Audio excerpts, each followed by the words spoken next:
Let me feel your love again. Yo, what is going on, Papa fam? It's your boy, Papa React, aka Sonny. Welcome to day 2 of the 5-day AI Agent SaaS Challenge. Guys, when I tell you this has been an incredible challenge so far, we had over 5,000 signups and the signups still come in. I think we just hit 6K signups, but 3,000 homework submissions from day 1. Like, what? We've never had that kind of engagement, that level of competition. Welcome to today's stream. We are going to be starting the build today, so it's an awesome day to be here. I love and appreciate every single one of you. Let me know where you're watching from right now. Let's get the energy up. And we're going to introduce the 5-day challenge when that beat drops, guys. Go ahead and let me know where you're watching from right now. We've got Sri Lanka in the house, Pakistan, USA. I see you guys. Let's go, guys. Welcome to the 5-day AI Agent SaaS Challenge, day 2. Boom! There we go. I love it. I love it when it drops and everyone starts rolling it in. We got Seattle in the house. We got India. We got Canada, Japan. What is up? Ethiopia, Mexico, Poland. What's good, guys? USA, West Coast. Nice. Uganda, Singapore, Coast d'Azur, Isle of Man, Nambia, USA, Knoxville, Malaysia, Switzerland, Tunisia. I see all of you guys. Welcome to the stream, everyone. Let's go ahead and without further ado, dive right in. So guys, welcome to the challenge. Let's go ahead and dive straight in. If you haven't already secured your spot, it's not too late. You can join at any time. Remember, it's just about getting the points up though. So you're going to get less chance of winning as the more you go on if you start late. But that doesn't mean never, right? That doesn't mean you can't win. So if you haven't already, head over to papareact.com/challenge. If you're watching the replay of this, and by the way, this is live. Yes, I see all of you right now. If you are watching the replay of this, you can still go ahead and sign up and just do it in your own time. For God's sake, make it a commitment to yourself. What's up, guys? This is absolutely awesome. Day 2 is today. We're going to be starting with the AI Agent SaaS app.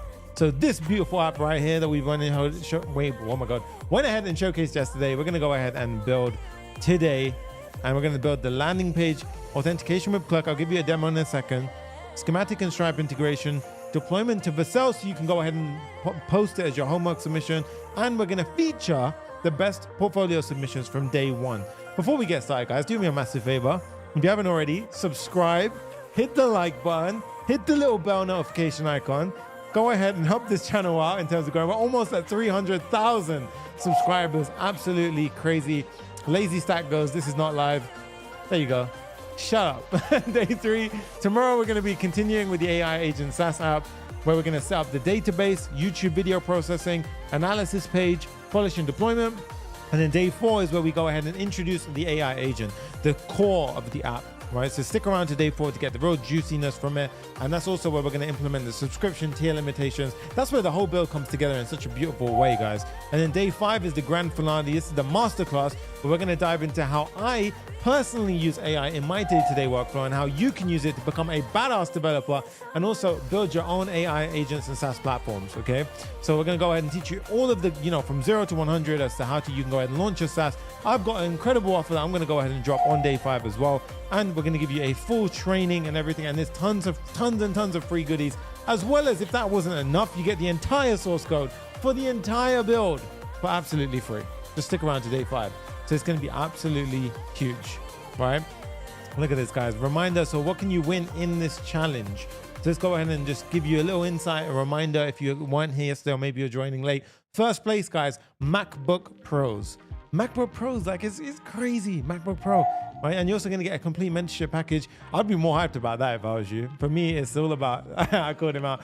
I'd be more happy about that than the MacBook Pro, but you guys have both. So first place, huge win right there. Second place is going to be absolutely massive as well. A Keychron K8 keyboard plus a platinum membership. It's going to be the best thing ever for you guys who love your clicky keyboards. I actually just decked out my thing with a little bit of a new setup, so I'll show you in the upcoming video.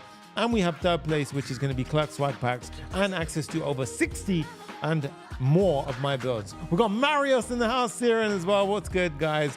Some OGs in the house as well, guys. So we've got participation goodies. Oh God, I don't know what's going on with my voice today. Participation goodies as well. So if you go ahead and sign, stick around to the end of today, you're gonna get the Next.js book. Tomorrow, the JavaScript book. Day 4, the Tailwind CSS cheat sheet. And day 5, our brand new book, the React 19 cheat sheet. So again, all of this is just free. Just going to go ahead and give it to you guys as the days go ahead and progress. Marius goes, Sonny, you nailed it once again. I appreciate you, Marius. Absolutely awesome dude right there. And guys, of course, we got the AI agent SaaS app source code. Jay, just everyone, just pause and give Jay a round of applause. I mean, meme selection on point, guys, on point. Absolutely huge. If you haven't got the participation goodies email, simply head over to school@university.com, go to the classroom section, and every single day we will go ahead and unlock a free goodie. So as the days progress, you guys can't see this, I'm admin, so obviously I have access to everything. You're gonna see each of the cheat sheets go ahead and get unlocked. Okay, so every single one slowly gonna get released for you guys, so you guys can go ahead and win, or get your freebies, right? Point systems, how can you win? And guys, by the way, just want to shout everyone out here. Yesterday was incredible. Not only did our AI agent that we set up ourselves internally do its job amazingly and help us out with the point system, but me and Jay were literally up all night going ahead and checking out the portfolio submissions. All of the engagement was absolutely mind-boggling in the community as well. So it's absolutely huge what's going on right now. 1 point, if you like and comment on every single video of these, and I saw some people were literally going through all my videos, thank you. But if you like and comment on these, I'm tracking these ones. Subscribe to the channel, so go ahead and do that right now if you haven't already. 2 points if you tag me on my Instagram story. Now, tons of you did this, guys, so thank you to everyone who did. Just because I didn't repost you, we got so many. Honestly, I got like 50 mentions yesterday. So just because I didn't repost you doesn't mean we did not see you. I am giving you points. So pull out your phone right now and go ahead and tag me on Instagram at that handle there. That is 4 S's, and you can go ahead and use hashtag Papa Challenge, so that way it's easier for us to spot as well. So go ahead, check it out, tag me. It helps the engagement. It helps everything, you know, get a bit more hyped up, and it's just fun. It's just fun. This is what the community is all about, guys. 3 points for helping someone out with their homework and answering someone's question in the community.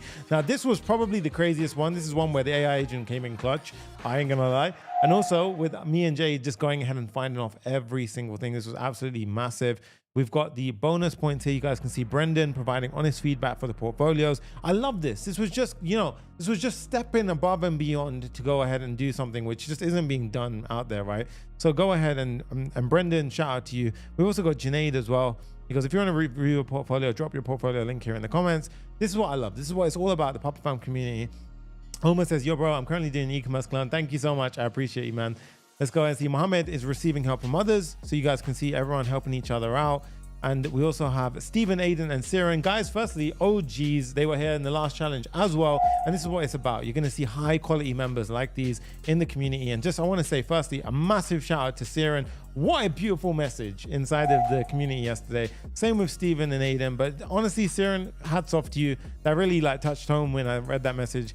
Absolutely huge. And this is what it's about. The community is about keeping each other going, keeping each other alive, and keeping the spirit up. So this is what it's about, guys. 4 points if you referred somebody. Aiden, I saw you as well. You did that. You referred some of your classmates. That's absolutely awesome. Make sure you guys go ahead and tag your friends inside of a post, and then we can see you guys. Super easy to do that. 5 points as well if you can go ahead and submit your homework. This is obviously super important. Make sure you go ahead and do that. It's probably your biggest chance of getting the win. And all of you guys absolutely crushing it inside the community. I saw you guys posting away. It was wild. And just want to mention as well, over 250 people tuning in across YouTube right now. And we have over 2,000 people in the watching room, which is absolutely crazy. If you haven't seen the watching room, you can go to the challenge, and you guys can see over here. If you go to, for example, day 1, you'll see the old viewing room. Day 2, you guys will go down here, you see the viewing room. So this is where most people are actually watching from as well. I'm surprised. I thought most people would watch on YouTube, but they love the viewing room for some reason. So you can go there and watch it as well. Okay. So in this case, let's go ahead and keep that energy up and bigger and better today. And naturally, we're going to see a drop off over the days, because, you know, the real ones are going to stick to the end, because that's what coding's about. It's about, you're going to see lots of natural drop off. But this is why it's a competition. This is why it's a challenge. If it wasn't this hard, or if it wasn't difficult, you would see thousands of people here right now doing the same thing. I'm trying to make you stand out, get absolutely crush it. Philippe goes, my goal is to make millions so I can buy a MacBook Pro every day. To win a MacBook would be like cheating. See, it's the kind of mentality you need, that 10x. Jump into the bonus points, right? Let's go ahead and do this. Right now, we've got 50 points if you go ahead and implement Schematic using our link, which so many of you did. Thank you so much, guys. If you go through this link right here, or the link in the description, 50 bonus points. All you have to do is just click the link, period. Sign up, click it through there, and that's how you go ahead and get those. Same with Clerk, 50 points, going ahead and signing up using the Clerk special link as well. All of the links are in the description. Feel free to grab them, right? 10 points as well for setting up Clerk Elements. So I'm pretty sure today we're going to see a lot of that, right? So today is where you can implement Clerk Elements to get the extra 10 bonus points. So make sure those of you who are looking for that little edge, this is how you go ahead and do it, right? So you want to go ahead and implement Clerk Elements. I appreciate you so much, Siren. I see the messages. 10 points as well if your build gets featured. Speaking of featured, we're going to go ahead and go over that in a minute, right? But let's go ahead and say as well, if you go ahead and add new features as well, this is going to be, 10 points for every new feature that you've added. If school is saying that it's under maintenance, simply use a VPN. Some of you around the world, it just doesn't work for. So in this case, if you don't get access to school, just turn on a VPN and you'll be able to access it completely fine, okay? So in this case, here we have it, guys. Already 4,600 people inside this community. It's nuts, right? And you can go ahead and post. I went through this all yesterday, but you can simply go ahead and create a post by going ahead and clicking here. Type in your title, whatever you want to post, and then pop it in the AI Agent SaaS Challenge, easiest way. And I'm also shooting looms directly into the community as well. And of course, the classroom space is where you can go ahead and get access to all of the resources for the challenge. Okay, see all the latest updates and more. So you can submit your homework here as well. And if you haven't already, you can download the school app. So everyone can just pull out the phone, pause the video right now, and go ahead and download that. And then basically you'll get access to the entire school community on your phone. Kind of handy, right? So yesterday's homework was to set up your Clerk account, set up your Schematic account, post screenshots of proof that you did that. Every single person did that, by the way, which blew my mind. Typically we get a couple of people who don't follow the steps, but I was amazed. Everyone did it and submitted deployed portfolio links. And guys, just look at that. Just look at that for a second. Firstly, as I told you, look, everyone's dropping their screenshots, right? You can see here for yourselves. But this list, I woke up in the morning, I said, no way. I told you, I was like, there is no way that there's this many people. I was scrolling, and I was like, Jay, you gotta help me out with this, dude. And we were going up. Oh God, guys, it was crazy. We went down 3,350 submissions. We've never had that, period. Never had that in the entire history of the Papa Fam on day one submissions. Absolutely incredible. So congratulations to everyone. Let's check out some of the best portfolio submissions, guys. I'm gonna go ahead and put something a bit more upbeat on this right now. Although this is definitely not upbeat. I don't know what's gonna be upbeat here. Let's go ahead and just see. There you go. That's pretty sick. So some of the best portfolio submissions right now, let's jump through them. So we have, and if you get featured here, I think it's 10 bonus points, but you're getting the bonus points right now. So let's go ahead and see, boom. We've got Nadir Laf, right? So I'm sorry if I don't pronounce your names right, but Nadir, this was such a cool portfolio. I think his background is a designer when I checked out his LinkedIn, but you guys can see as you scroll down, all of these cool elements. And I even love the little unique touch at the top where he says, how I created my portfolio. So it's one of those kind of interesting, makes me think when I watched it and I looked at it. Very different, and I like the different approach that he took here, the little funny gifts and stuff like that. So shout out to Nadir. This was absolutely a very creative one. Very, very cool. We have Edward. This was absolutely awesome as well. So yeah, the virtual assistant of Edward. I love this, right? This is really, really slick. You can go ahead and literally click through and chat to the virtual assistant and ask about Edward. This is very different. You see what I mean? It's very, very nice, kind of interesting, different approach. Well done, my dude. And you have Arhan as well. Again, really, really clean. This was more of a 3D approach here. A little bit glitchy, if I'm honest, but I like the approach. That was the difference. I did like the approach. I would say with these, in my honest opinion, be careful with not going too far out and then it glitches out and it doesn't get across the message you want to get across. But just for the pure creativity, shout out to you, Arhan. This was absolutely awesome. And then we have Michael. Shout out to you. I actually really, really like this one. This is so clean. For me, this is like one of those ones where it's just pure effective, because as you see, as I scroll, firstly, the testimonial slide out, it draws my eye to it. The main thing really is here, within a shorter period of time, I can see all the information I need to see, and it's super slick. So massive shout out here. I really, really like this design. I think this is more about, getting the presentation across, which is awesome. So well done here. Very, very clean. And also I love how he kept the max width. So this is really, really cool. All right. Then we have Michael Asante. This was really slick as well. Bit of 3D interaction there. You can go ahead and scroll down. Very, very clean as well. This was nice. This was really, really nice. Again, what I would recommend he does is introduce some kind of max width constraint, just like how he did. So the first Michael, you can see here, the max width constraint, way more breathable than the second, but overall the design was very cool. So just a couple of bits of feedback, but shout out to you guys for being featured. This is why you're being featured. Absolutely awesome stuff. Then we had Binyam. This one was really nice, by the way. I'm going to show you as well. I like this scrolling effect as the cards stack up on each other.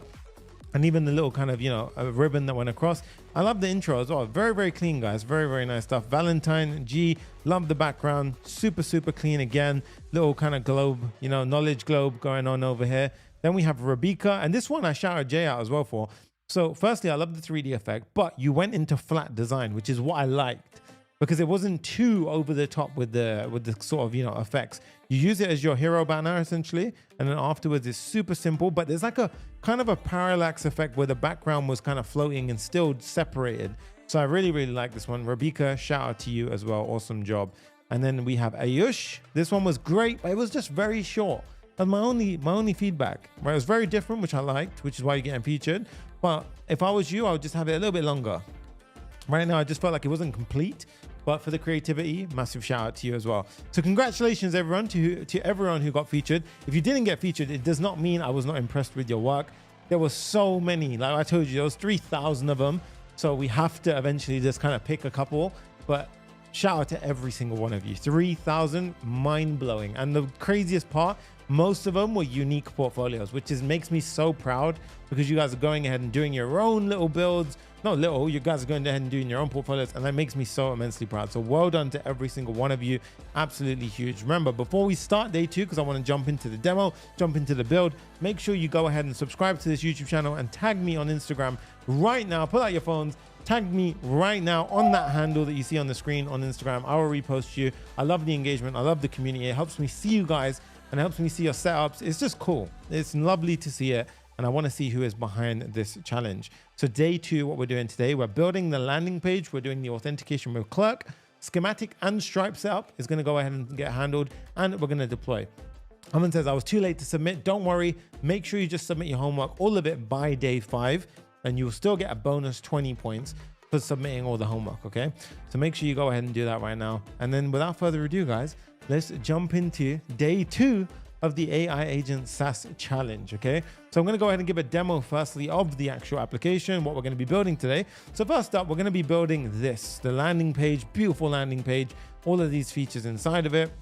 We're gonna set the skeleton up for all of the good stuff for tomorrow. And then we're also gonna set up a couple of things such as the manage plan. So when you go over here, you see like this area right here, we're actually gonna set up the back end to this today. So schematic, the payments, the subscriptions, all of that goodness, and as well as all of the authentication.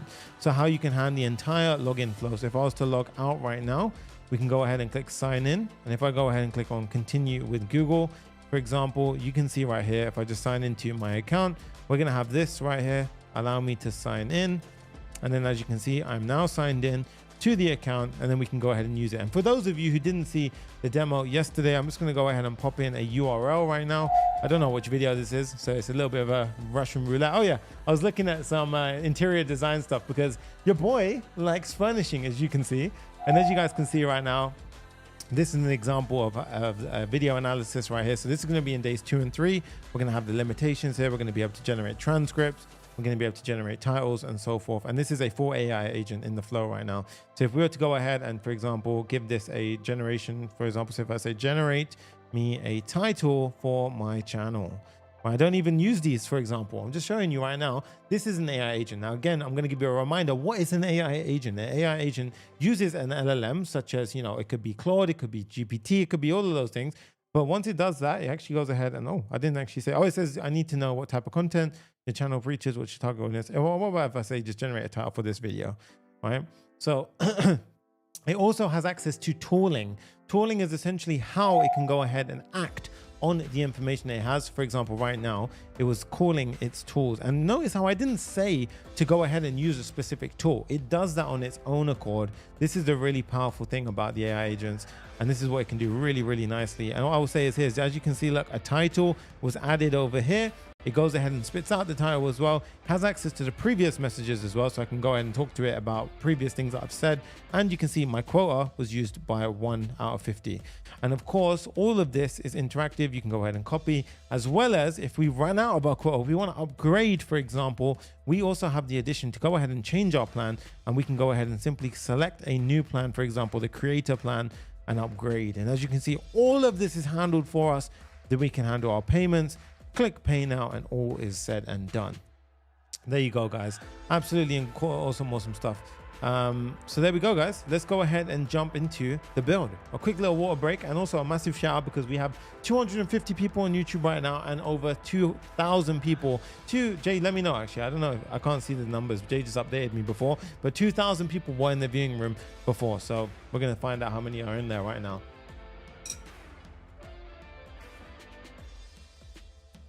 Okay. And before we do that, I just want to give a shout out as well. So if you haven't already, you can still sign up for the challenge to make sure you get all of the emails, everything inside the community sent your way. So make sure you go ahead and do that right now. If you're lost at what to do and just don't know what step to do next, go ahead and go to the universityofcode.com and you will reach our school community.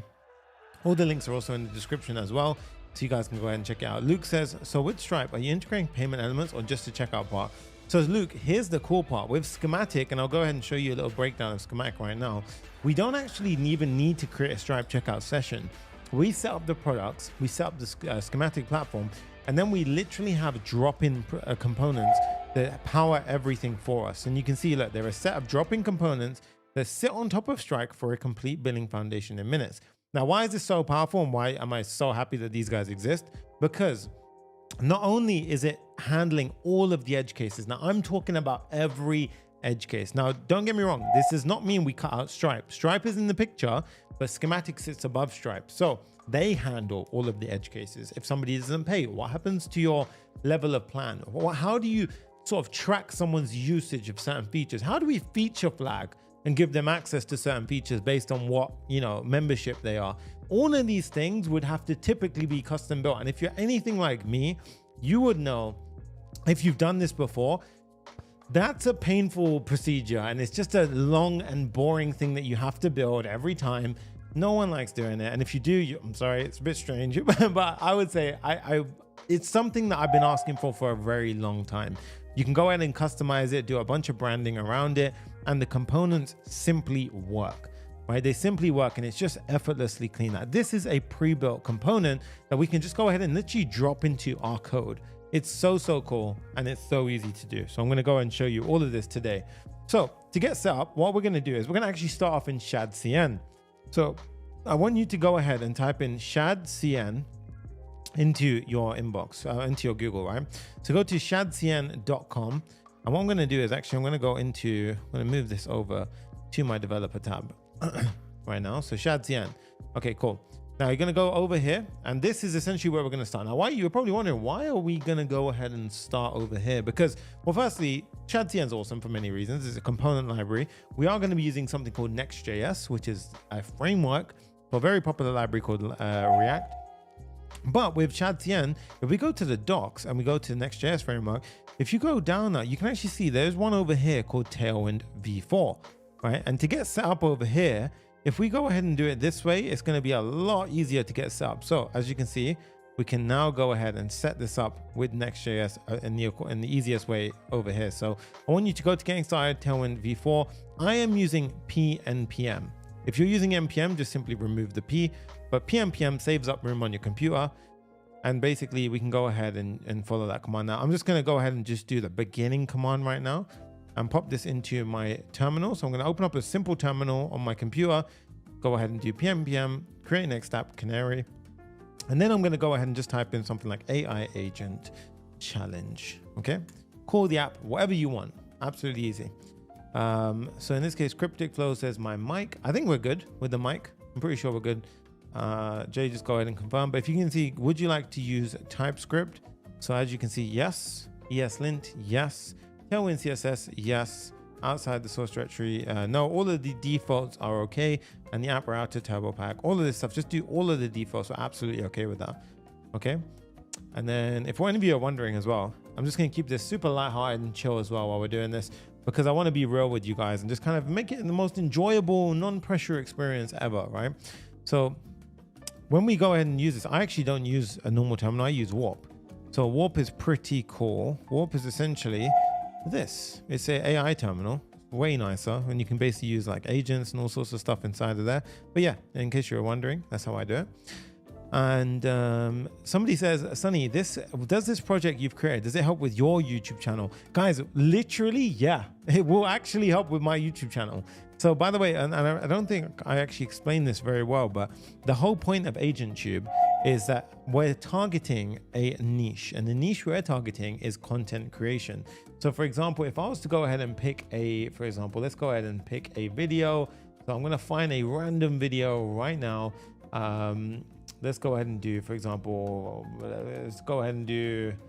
I'm just finding a quick video right now that's just generic and okay, I can't even find a video. Let's just do, for example, AI voicemails. There you go. That's a kind of a cool video. So I'm going to grab that one, copy the URL, paste it in.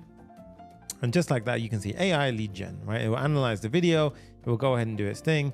And then boom, once it's gone ahead and done that, we've got all of the details down here. And you can see it will go ahead and generate a transcript as well. So we have a full transcript of the video, and then you can go ahead and just start chatting with it. So this is, oh, interesting. I've got the demo gods against me right now. If I try and do it again, maybe I've thrown a little issue with this one. Oh, there you go. It's all good. Right, just a little bit of a thing. I'm running this locally and I've got a couple of things running, so it can kind of cause a snag sometimes.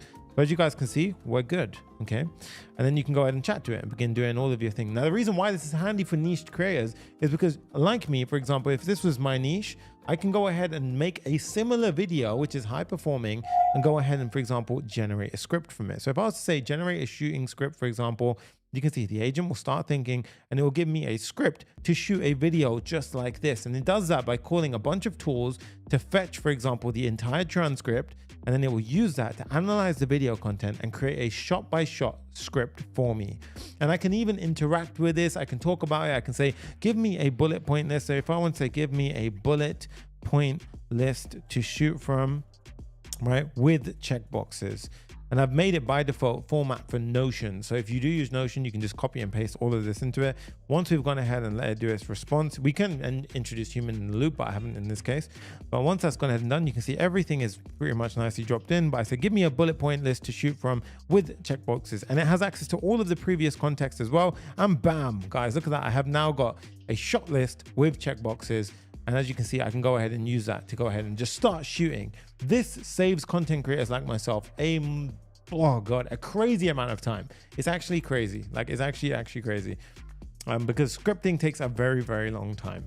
It really does, right? Especially with, like, you know, imagine if you've got content creation and there's a trendy video that's popped up and you need to kind of quickly shoot a video from it. This is an example of something like that, okay? So let's go ahead and start the video right now. So we've gone ahead and built out our app. So in this case, we're going to cd into that agent directory like so.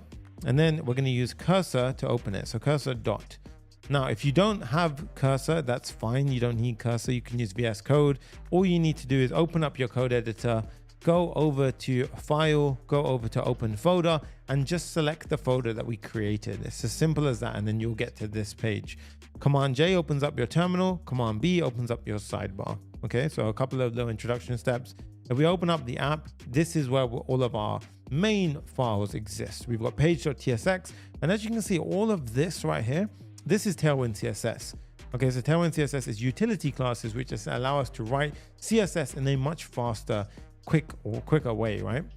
Now you might be wondering, when he hovers over his, he gets all of the CSS, you know, properties. So in that case, you want to go to your extensions, type in Tailwind, and you should just install the Tailwind CSS IntelliSense. So install that, you'll be good to go. Okay, so the page.tsx file, let's go ahead and start this app. So I'm going to cut my previous app from running. And in this case, in the terminal, you can do npm run dev. Now I'm using pnpm. So instead of this, I'm actually just going to do pnpm dev. Okay. And then that will go ahead and start up my app on localhost 3000. What I'm going to also do, guys, is create another window and pop this in over here. So let's go ahead and make life a little bit easier here. Lots of you were asking for the playlist yesterday. So if you do want the playlist, don't worry. We give all of that inside of our community. So you can actually go to the description of any of my videos and it's all in there. Let's go to localhost 3000 and hit a refresh. And right now I'm on I don't know why I'm on that one. Just do localhost 3000. And as you can see, we should get to this page. If you get to this, amazing stuff. Remember, bonus points for like extra features, dark mode, hint, hint. Okay, so in that case, I work with dark mode all the time. Right now we're streaming, so I'm going to do light mode, right? But FYI, that's how it is. Okay, so in this case, now we're going to just go ahead and start with building out the landing page. I'm actually going to run the other app on a separate port, so that way we can see it. So right now, if I refresh this will see my current app. So if I go to 3001, this one will show up my other app that I've got running on a separate screen. And then as you guys can see here, yeah, we're going to use, we're using TurboPack, by the way, MK, right? So as you can see, your personal AI content assistant. So let's start with this. Okay, let's build this out first. And you might notice as well, we've got a couple of components here. We've got the header as well. So at the top, we've actually got the header over here. So you guys can see there is a header and then we've got the body over here. Okay, so there's two separate sections over here. We've got the body essentially, or the children content, and then we've got the header itself over here. Okay, so header and body, let's go ahead and build that out right now. So let's firstly go into the main component, so the page.tsx, and everything in Next.js is folder-based routing. So in the app folder, we're at the top level, and this essentially signifies the / command, right? So this is the /. For example, if we had a folder called search, it would be a search, and then say we had a page inside of it, it would represent the search page, right? So you can do loads of things like that, but it's all based on which folder you're in. So at the top level, it's page.tsx. Everyone always asks what I'm using for the drawing, a screen brush, yeah. You want to go ahead and delete everything from inside this, so you get a clean slate. And even this, we're just going to go ahead and get rid of this. And we're just going to type in H1, welcome to the challenge. Also worth mentioning, somebody asked about what Claude model I'm using, or what models I'm using. If you press Command I in Cursor, you actually get a nice composer. I'm now using Claude 3.7 and 3.7 Sonnet. But I do want to mention as well, guys, that in this build, the app that I'm actually going to build is using 3.7 Claude. So yes, you're welcome. We are actually using 3.7 inside of this awesome app as well. Okay. So firstly, we're going to stop here for a second and we're going to do a couple of essential steps. The first step is setting up our Clerk and Schematic accounts, which you guys already did actually. So we've already done that step. What we can do now before we proceed is integrate those bits of tech into our app. Okay. So firstly, we're going to head over to clerk.com. Now, if we go into I've already got an account, so we go into our sign in, let's go into a dashboard. You've already sent in your dashboards from yesterday. So let's go over here. And as you can see, we need to install Clerk into our app. So again, we're using PNPM. So I'm going to copy that one. And then we're going to do Command J to pull up our terminal. And then I'm going to split the terminal. So we have the app running on the left. And then on the right side, I've got my fresh terminal. And we're going to add Clerk to our app. Keep it very simple, straightforward. Then we have our environment file. Okay, so we're going to copy the contents of this.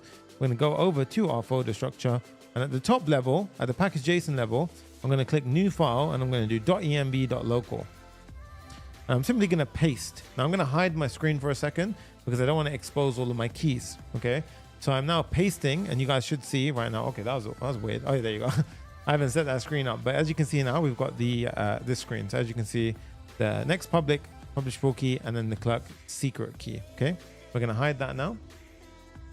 And then back to the main screen. I need to get rid of that button. That was a different screen for some other reason, but I don't know what happened there.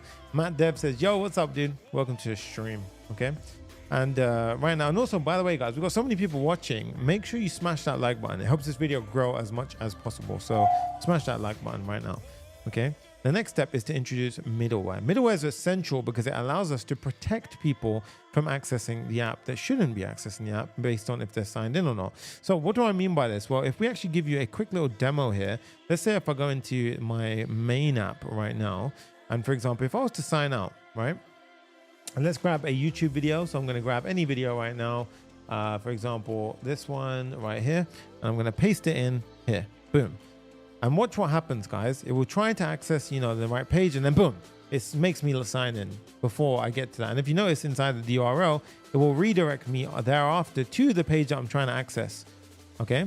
So here, what we're actually going to do is we're actually going to go ahead and implement that middleware that allows us to do this. Thank you, Marius, for being a part of the community and challenge. I appreciate it, dude. So at this point, what we do is let's go back into the Clerk documentation. And what I'm also going to do is I'm just going to drop the audio a little bit so you guys can really dial in with me and focus. Okay, because I want you guys to really nail this one for the challenge as opposed to more the energy in the community, right? So in this case, middleware.ts, let's just copy that. Head over to the top level. At the package.json level, we're going to create a middleware.ts file, okay? Now, at this point, we're going to go ahead and just paste in this file. You just want to go ahead and paste it in. Command J, hide that. And as I want to, before we just go ahead and leave this, I want to protect a couple of pages. So eventually, our app is going to have a /video. So it's going to have a /video protected page, right? And this is going to be / anything. So it could be / it's going to have the video ID, and then it's going to have an analysis page eventually, right? So I want to go ahead and actually protect that. So what we do is we create a route matcher. And what we do is we import this from Clerk. And basically what this says is it says, don't worry about this. It's just autocomplete suggestions. But what we're doing is we're saying this is a matcher, and we're going to name it is protected route. And it's basically any route which is video or anything in front of it. So this just represents a wildcard. Okay. Now, the way that we apply it is we basically, inside of here, we have an inline function. Okay. Now, this inline function has two things that it gives us. It has a authentication object and a request object. And then what that we do is this is an asynchronous function. And inside of here, we can now use those things accordingly. So what we can now do is we can say, get the user ID and redirect to sign in from auth, right? And this is essentially the authentication object.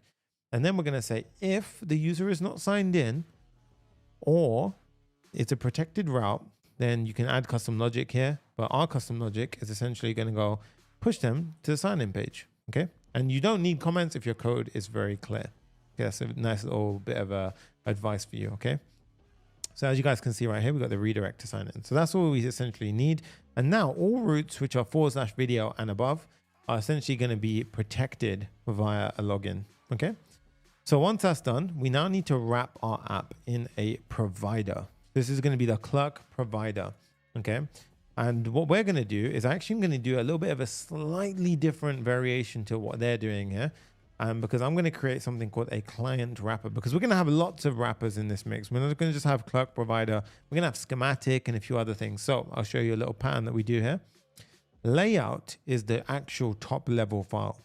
Okay. As you can see, we've got the HTML, the body, and then the children. And children is essentially where the page.tsx renders. So this essentially gets swapped out with the page. Okay. So what we're going to do is we're going to wrap this entire thing with something called a provider. And what a provider is responsible for, it's just essentially powering up everything beneath it. So this is called a higher order component. Okay. So a higher order component, what we're going to do is we're going to call it a client wrapper. Okay. Just like so. And as you can see, it's complaining because we don't actually have a client wrapper. So what I'm going to do now is I'm going to create a components folder and start putting it inside of there. Okay. So in this case, a components folder. Oh, not in here, sorry. Guys, we actually forgot to install. I completely skipped over the Shadcn part, so we'll go back to that afterwards. I completely got caught off and just carried on, but we'll come back to that afterwards. So you want to create a components folder at the top level, and then we're going to go ahead and create a. Oh, okay. Well, that's interesting. I mean, I'm going to invalidate my keys. Jay, remind me to invalidate the keys. That's all good. So then we've got the client wrapper components. We're going to create a new folder called client wrapper.tsx. Okay. Now here, an easy way to think about this is simply similar to a layout file. Okay. So what you want to do is you're going to just copy the layout file and paste it in. And then we're simply just going to rename a couple of things. We're going to say client wrapper. And then we can change the metadata if you want. But in this case, we're just going to leave that. We're going to get rid of all of this. We're going to get rid of that. We're going to get rid of that. And essentially, it's the same kind of topical layout, except this obviously is going to change. So we have the children being rendered out, and just like so. Okay, so this is essentially your signature for that file. So if you want a little shortcut, that's kind of an easy way of doing it. Then you can import it like so into your component. Okay, so now we have the client wrapper over here. So what we can do is, according to that logic, we can simply pop in the Clerk provider like so. So here we can have the Clerk provider. Right, wrap the component. So in this case, we can go and say Clerk provider. And as you can see, just like that, now we have our wrapper set up. Okay, so first things first is make sure your app is still running. So just do a simple refresh. If you don't see this, something went wrong. Okay, and also it's worth checking your terminal at this point. So I'm going to close the second terminal. And if you hit a refresh, You shouldn't see any errors inside. So obviously that's an error from before, but right now everything looks pretty great. Okay, I mean, that's loading right now. So let's go ahead and do that again. Localhost 3000, and this should be completely cool to go ahead and load. Right now mine's being a bit slow, but I'm going to restart this pm dev, and let's go ahead and hit a refresh. Oh, and sorry, I've completely forgotten one thing as well. This client wrapper, we want to make sure it's using use client. Okay, well, right now you don't need that, but we're going to do a couple of things interesting here. And what this essentially does is, that's why I'm calling it a client wrapper. This is a client component wrapper. Okay, and so we're going to use that because we're going to need a couple of interesting things in this bit as well. Okay, so that's Clerk essentially set up. And as you can see, we run it, it's all good to go. Okay, so once Clerk's up and running, we're now going to set up schematic, and then we're going to go ahead and do the header, because the header allows us to set a couple of things up in the mix. Okay, so a quick little water break before we carry on. But you guys are doing awesome if you're following along right now. Let's go ahead and get it. Okay, so let's go ahead and do this. And as you can see, next step is to go ahead and set up schematic. So head over to schematichq.com. We've actually already signed in, so I don't need to do it. I think if I click sign in, it should just throw me straight in. You already signed in, there you go. And we should have a fresh account. Well, in this case, I'm on this account. If I open up schematic on this page, on this profile, I believe I should be having it right. So I'm already logged in this account as well. Am I or not? Okay. Well, anyway, yeah, I mean, what I could do is I could quickly set up a new account here, actually. Let's do continue with Google. I'm going to create a new account on my team profile. Oh, did we do it on the team profile? I think we did. I'm going to do Sonny, my email. Okay. And now let's go ahead and give it a second. And let's see if I logged in. We'll just try again. Sonny.sangha@gmail.com. And then, oh, maybe I haven't got an account. So let's try one more time. Demo gods are playing with me right now. There you go. So sign up and then do it. Okay. Sonny.sangha. There you go. Company name. Just gonna write PubFam. And then for the email, if you don't have a company email, that's all good. You can go ahead and use the challenge. Just say properreact.com/challenge. What is your role? Engineering. Hear about us. Sonny's challenge. Create an account. Okay. So I'm showing you from scratch how you can do it from a fresh account. Cool. Now, inside of schematic, you can see this is going to be our dashboard for getting everything set up. But firstly, we're going to go to the quick start. Okay. So before we carry on with the app, the main thing that we're going to do right now is set up the different entitlements and everything like that. So what I'm going to do is I'm going to jump back and forth between a setup account and a non-setup account. So the setup account will look something like this. So if we go to our catalog and plans, we're going to have 3 different plans. Okay. And as you can see over here, I'm going to open up the main app as well so we can see this. But essentially what we're setting up right now is we're going to have 3 different plans. We're going to have free, starter, and creator. Okay. So in this case, if I open up our plans section, so in this case, we're going to have our, let's go ahead and let this load for a second. Demo gods are against me right now. Everything's being a bit slow, but that's completely fine. In this case, we've got start plan. So as you can see, we've got the free plan, the starter plan, and we've got the creator plan. Okay. Why is that happening? Interesting. Okay. So we've got the free, the starter, and the creator. Okay. So what we're going to do is we're going to set these up. So first up, we go to the quick start and then we click on the first tab, set our plans, features, and limits. Okay. So we've got our plans. Click on create plan. Now, as you can see, we've got billing where we synchronize with Stripe product. And then we've got the actual plan name itself. So what we need to do here, guys, before we do any of this is we need to set up an integration with Stripe. So what I want you to do is toggle on test mode and click on connect Stripe. Okay. So once you've got connect Stripe open, so in this case, I've already gone ahead and actually created an account with Stripe. So what you can do here, I recommend you do, is I'm just going to make sure that I don't go into my personal Stripe. So let's go in here. So give me 1 second. Go to stripe.com. And don't worry if you're falling behind. It's completely fine. You can literally watch this back as slow as you want and keep up with the entire thing from there. I'm just going to quickly log into my Stripe account right now. So just to go ahead and give you a bit of insight as to what the hell's going on. So so you want to go to stripe.com and then you want to log in. I have to quickly log in with my Authenticator app. Give me 1 minute, guys. I'm going to go ahead and quickly log into my Stripe. And if you're not using 2FA, you should be using 2FA, guys. So I'm going to go ahead and log in right now. And we should be in a moment. Okay, so here we are. Boom.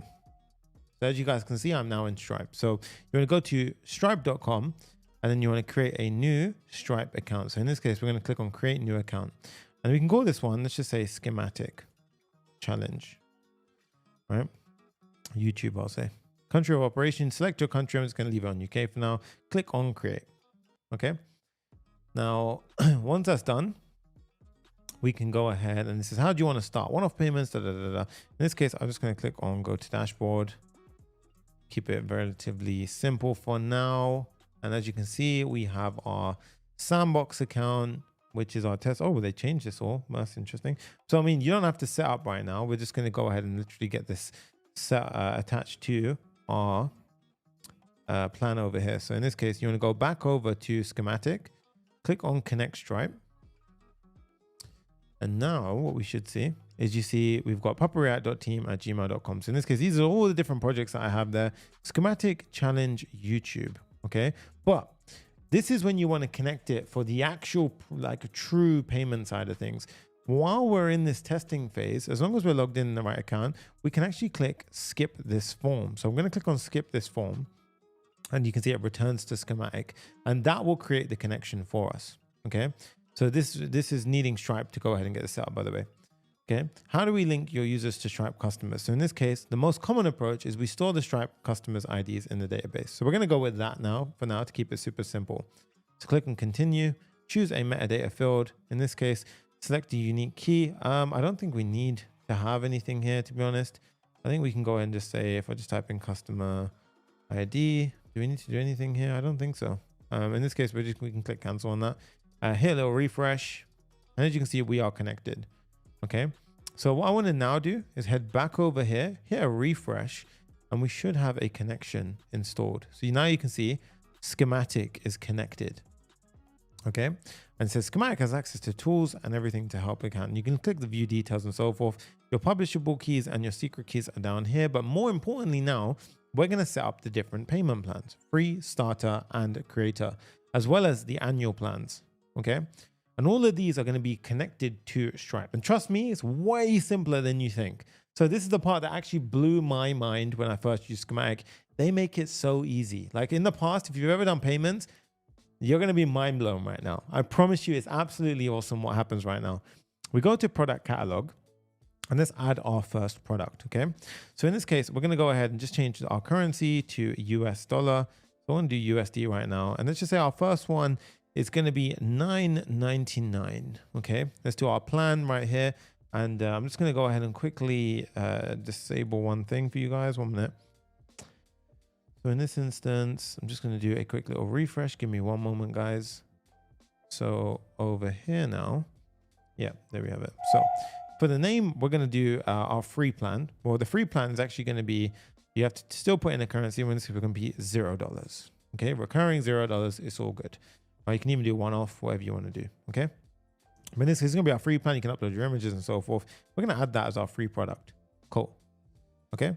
Next up, we're going to add a new product and we're going to call this one our starter product, right? And you can imagine this is your different tiers. This is like gold, silver, bronze, silver, gold, or like, starter plan, pro plan, enterprise plan, all that kind of stuff, right? So in this case, we're going to have starter plan and let's just go ahead and say that this one is $9.99 monthly. Okay. And let's go ahead and add that product. And then let's add one more, which is going to be the pro plan, right? So this one's going to be the pro plan. Or, you can have like growth plan, or even, we're going to call ours creator because it's directed at that niche. Let's say the creator plan. This is a full-fledged plan. Okay. The full plan to unlock your creative potential. Pow. Okay. And then we can add our images and so forth. Add in this and do $29.99 a month. Okay, so that's what we're going to do, $29.99 a month. Okay, so we've got our 3 different pricing plans. And then now I want to add annual plans. How do I do that? So I click into the starter, and as you can see, I've got prices. I can simply just add a new price. Okay, so nothing fancy here. We can go ahead and do, for example, US dollars. Let's go ahead and say, for example, our annual billing for our starter plan is 97 for the year. Typically, you want to make it a little bit cheaper, for example.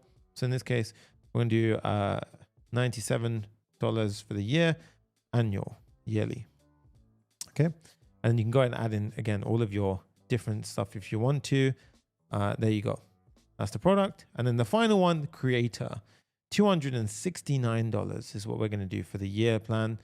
$269. Boom. Okay. And this is going to be yearly.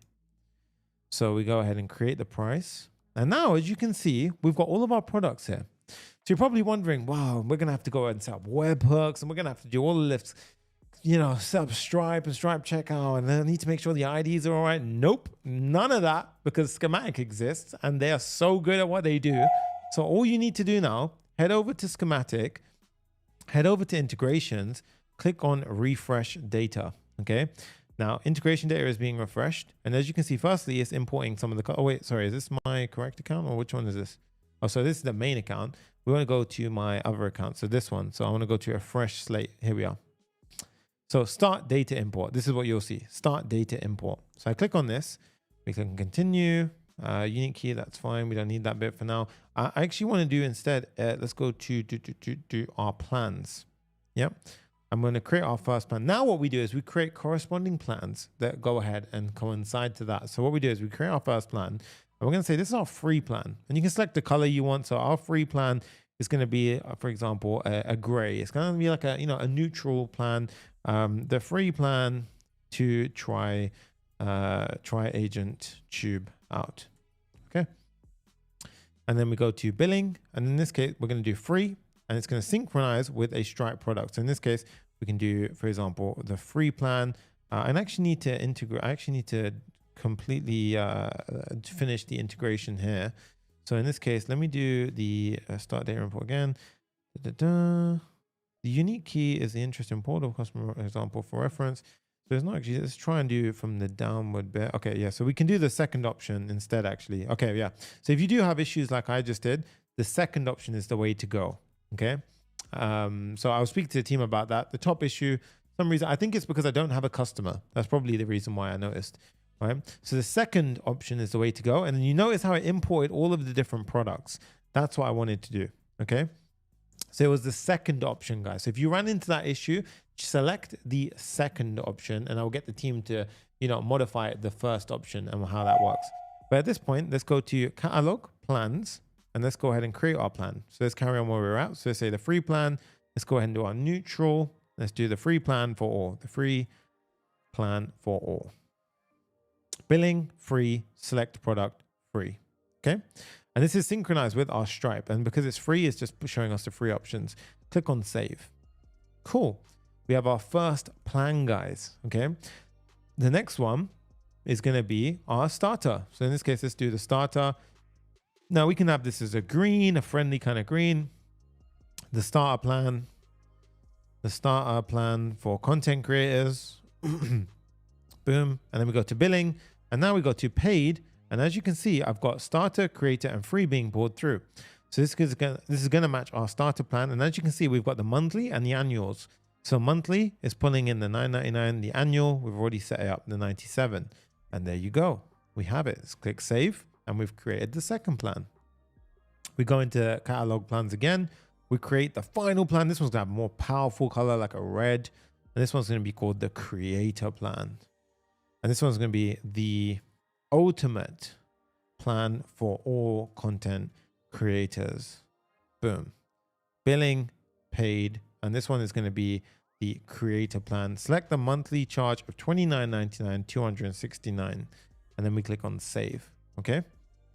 So just like that, guys, we have our 3 plans set up. And you can notice how we have no entitlements. Now, what is an entitlement? Well, let's look at the fully fledged account, right? So firstly, so if I go to my plans on the full account, you can see each one has different features, right? So if we were to go into the free plan, Free plan gets access to transcriptions and video analysis tokens, right? Whereas a starter gets access to a couple more, gets 4 entitlements, script generation, title generations, and then the creator gets access to all. Now, an entitlement can be either something based off of a certain amount of usage, for example, 300 analysis tokens a month. It could be a feature flag, for example, script generation is just toggled on or off. It can also be a couple of other things, but in this case, these are the 2 examples that we're going to go with today. So let's set this up. Video analysis tokens. Transcriptions is going to be supporting the transcriptions. Image generation to support image generation. Script generation is going to be a feature flag. And title generations is going to be a event-based tracking thing as well. Now, inside the final app, just to give a little demo as well, notice how inside of the app, you can see, look, it all gets pulled through. We track the user's activity and everything. So all of this is going to happen for you guys as well. Okay, so let's go back into our app, go into our plans, start off with the free plan.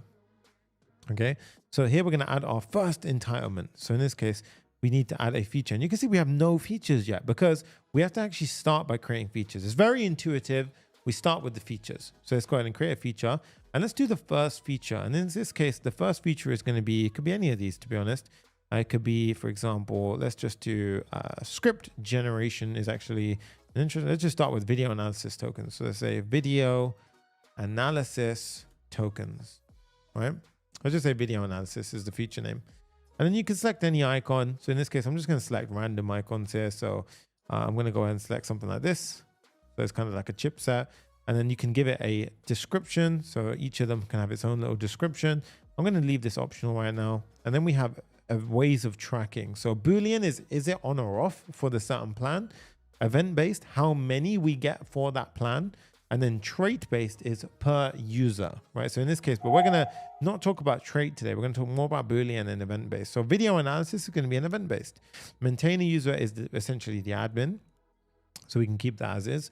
And then we can click on continue. And next up, we have the flag key.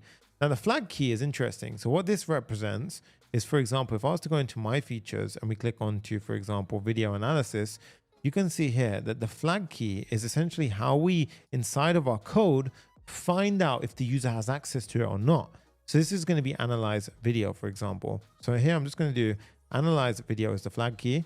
It's going to be a feature flag, which is either on or off. So this is essentially how the feature flagging works in Schematic. So very, very simple. Okay. Then we click on continue, and then we have an event. So here, what we want to do is every time the user uses one of their tokens, for example, we need to send an event to Schematic to tell them that, hey, that user just used one of their 50 tokens for the month. Okay, so this is called an event. So in this case, we can give it a event name. So I'm going to go ahead and call this one analyze video. Oh yeah, analyze video. And as you can see, when I type it in, it pops up create event analyze video. So I can click this and I can click on save. And we just created our first feature, guys. So we're going to create a couple more now. So we've done our first one. Let's go ahead and create. And again, I want you guys to create your own and extend this project even more, right? This is fully fledged. And you can imagine this is doing everything that we need now under the hood, right? So title generations is next. Let's go ahead and do that. So we're going to say title generations. Okay. And then we're going to have some kind of, pen. Is there a pen? That one's cool. And then you can do, for example, event-based here as well. So it's going to be an event-based one. Title generations, the flag key I'm going to use is title generations. So yep, same one as this. And then we're going to click on continue. And then for the event name, I'm going to have it as generate title, right? So generate title is going to be our event. So in this case, I click on it, I click on save, and that's the second feature done. So you guys can see it's pretty fast, right? You guys just set up, you say it once and that's it, you're good. We've got the 2 features down already. Let's go ahead and do another feature. Let's do image generation, right? Image generation, create new feature, image generation. Let's go ahead and do an image. For example, is there a picture anywhere? Let's do something like okay, that'll go. And let's do event-based, event-based. Let's do continue. And then image generation is what we're going to use. Yep. And then we're going to actually have the event as generate image. So the flag is that, and generate image is the event. Go ahead and do that. And that's image generation done. Let's do another one. So we've got 2 more left. Let's do transcriptions. And this is going to be for the transcript for a video. Okay, this one's gonna be transcriptions, and let's go ahead and say this is event based. Transcriptions, yes. Transcription is what I've given the flag here, so it's going to be a single, and then the actual title is going to be transcribe. So the event, sorry, because every time we use it, it's essentially we track a transcribe event, if that makes sense, right? We click on save, and as you can see, we've got one more, and these have all been event based so far, but I want one more just to show you guys how another works. Let's do script generation as a Boolean, so it's either on or off based on what plan we're in. So let's go ahead and create. Let's do script generation. And then let's go ahead and do Boolean, continue, script generation, continue. And then you can give it an event as well. In this case, we don't actually have an event, so it's an optional field, so we can click on save. Okay. Awesome stuff, guys. Now, what we can do is we can add plan entitlements here, and you can also add individual company overrides. But what we're going to do now is click on plans. And we're going to click into each plan and actually give access to each entitled feature. So for a free plan, what does a free plan get, right? So just to go ahead and explain as well, video analysis, I'll explain how that one works. That's essentially if you landed on the video for the first time, that counts as one video analysis. When you land on it a subsequent time, if it's the same video URL, we don't count it as another video analysis. So the first time you land on the page, that is a video analysis. And then basically only if you have a video analysis tokens, or only if you've transcribed it by using a token, can you then chat to that video. If you have run out of tokens, you can't go to a new video and try and chat to it. It will simply take you to the video analysis page, but it won't let you proceed. That's essentially how it works. Okay, so we have the free plan here, and then let's go ahead and do add feature. Now, this is the cool part, guys. So what do the free guys get? And you guys can see how intuitive this is. This is what it should be like. This is what billing should be like at its core. And this is why I love this platform so much. We've got free transcriptions and video analysis. So we want to give the free plan essentially a trial period. So you guys can see, look, when I go into start a plan, whenever you sign up for the first time, we should be set by default on this free plan 5 transcriptions and 5 video analysis tokens. The reason why we want to go ahead and give them the we want to go ahead and give them access to like a trial of the app, essentially, right? And you can even give trials on this very easily as well. So let's go ahead and click on feature. Julian, all questions you have, feel free to ask them inside the school community. We actually have the schematic devs inside of there as well. Okay, so for the features, we're going to go ahead and say that we have transcription and video analysis.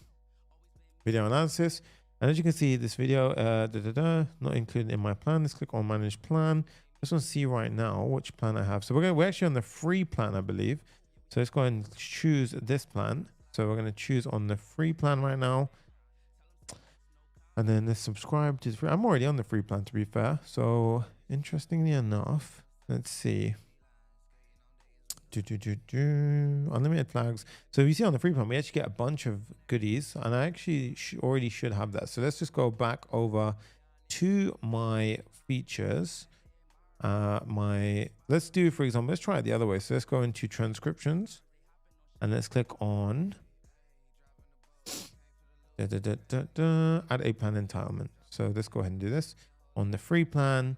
And interestingly enough, I'm getting blocked. However, this shouldn't be the case. I actually do have access to all of this, and it is included in the plan. So what I'd recommend here, guys, is let's try another feature. For example, let's do the Boolean, right? So Boolean add plan entitlement, free. Okay, so let's start with the Boolean, for example.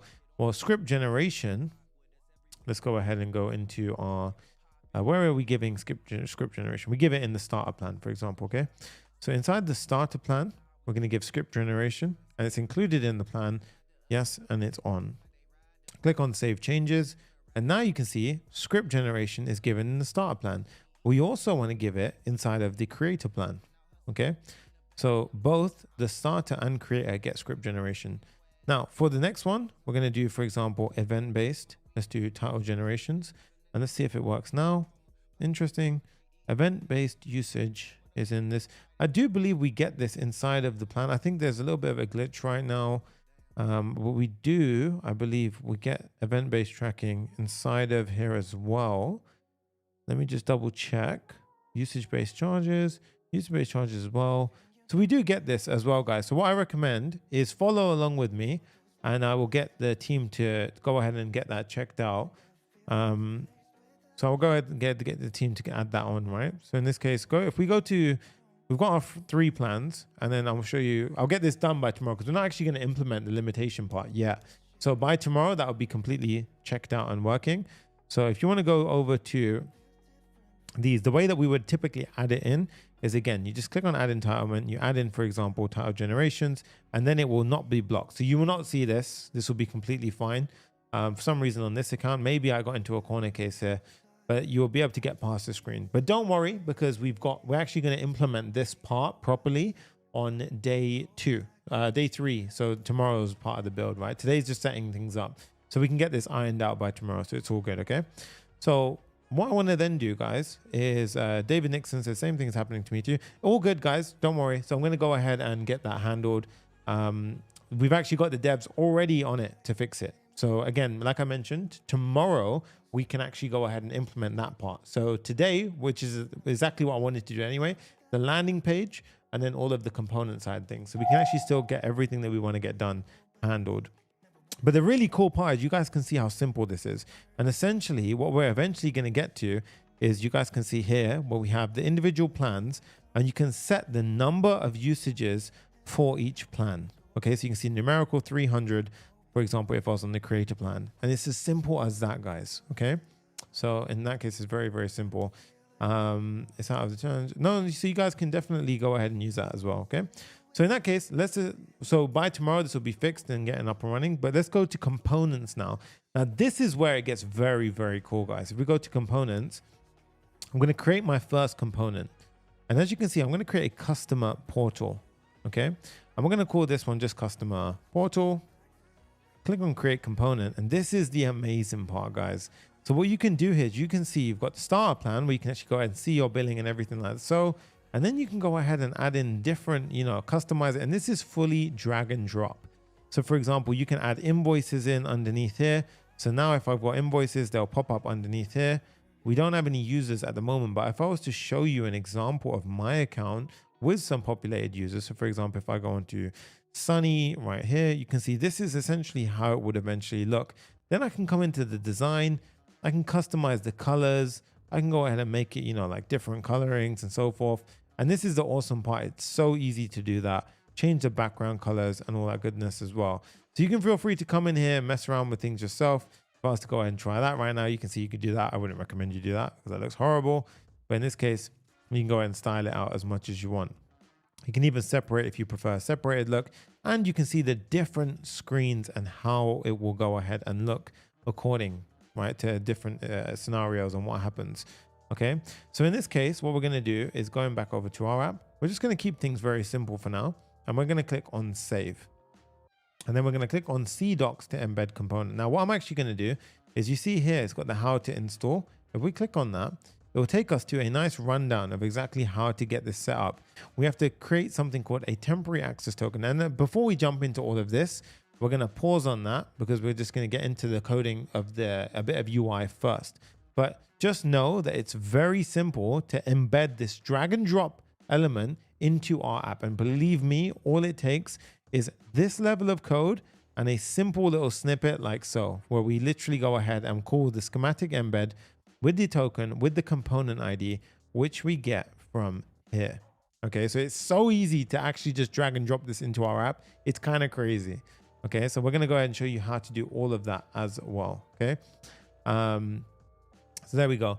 And we even have Ryan in the chat, guys. Ryan is literally part of the development team as well. So you guys can feel free to chat to him as well throughout the challenge. Okay, so let's go back into the build and let's start coding the landing page. So heading back over to the landing page right now, here we have it. Okay, now I'm going to go ahead and get this looking way better than it is right now. So if I was to go ahead and open up localhost 3001, we want to go from this to this. Okay, so we're going to go ahead and do that right now. Someone says, oh wow, so the component design in the port can be imported into the code I'm working on. Yes, exactly that. So eventually you can click on, like, for example, manage plan, and in our code, this will literally go ahead and get rendered onto the output just by using the drag and drop components that I showed you a second ago. That's pretty damn powerful, guys, right? And bear in mind, the old school way, you have to manually code it all. You have to set up all the webhooks. You have to do all that kind of jargon and palaver, not even to mention setting up the products like the traditional way. And then you have to account for every single corner case with Schematic, all handled for you, out of the box, done. So it's way, way simpler. And of course, it's mobile responsive. So everything works the way we expect it to. That's exactly what we like and love. Okay. So let's go ahead and jump into this now as well. So we're going to firstly start off with the header component. So I want to keep things relatively simple to start with. We're going to go into the layout, and then eventually what we're going to do is set up. We've got the client wrapper for Clerk right now, but we're going to set up the schematic one once we get to that point as well. Okay. So before we do any of that, let's just set up a bit of UI components. That way we can start getting our hands into some code earlier on. Okay. So in the first thing we're going to do is above the children inside of our layout, we're going to have a header component. Right now, we don't obviously have this yet, so it's going to freak out a little bit. And then where we have the children, we're going to surround that in a main tag like so. Okay. And obviously this is going to freak out. Oh, that's cool. They've changed the lookout. Look, oh, that looks very nice how they've done it now. I did not look like that before. Very nice. Okay. So now we have the header here. And of course, we also need to install Shadcn, which I didn't do yet, period. My mistake. So at this point, what we're going to do is we're going to click on the header, and let's go into our components and create a header.tsx. And we have an empty header file. Now I'm going to show you a little shortcut. If you go to your extensions and type in ES6, right, and search, what you'll find, I think it's ES6, or if you just type in ES, and what you want to do is install ES7, sorry, plus React Redux and React Native snippets. Install that. And what that will do is now you can do RFCE, right? And you have the React functional component, so the header component. Cool. So now we have the header component looking nice. Imported, sorry. We can do use client because this is going to be a client side component. And then we can start styling this out. But first things first, let's pull it into our app by doing Control Spacebar and importing it like so. We popped it in. And as you can see now, the header renders in at the top. Right. So now with the header here, we can start coding out the header. So first thing, for SEO purposes, we're going to change this tag to become a header tag. And of course, you want to make this a header tag as well. And then what we're going to do is we're going to go ahead and have a inner div and another div within that. Now, let's separate things into areas of concern. Right, obviously, it's gone right now because we haven't got anything there. But how have we laid this out? Well, essentially, we just have, oh, look, our bangers come on. There you go. So essentially, we have two areas here. Okay, so I'm just going to make sure it's drawing in. So we have one area here, and then we have one area here. And we're simply using Flexbox to make sure that it stays in between at that level, right? And we're also making sure that it sticks to the top. And you see that it sticks to the top of the page, which is really nice. And you see it's even got that glass morphism effect right there, right? So where it looks like a little bit of glass over the pane. So really, really nice. Okay.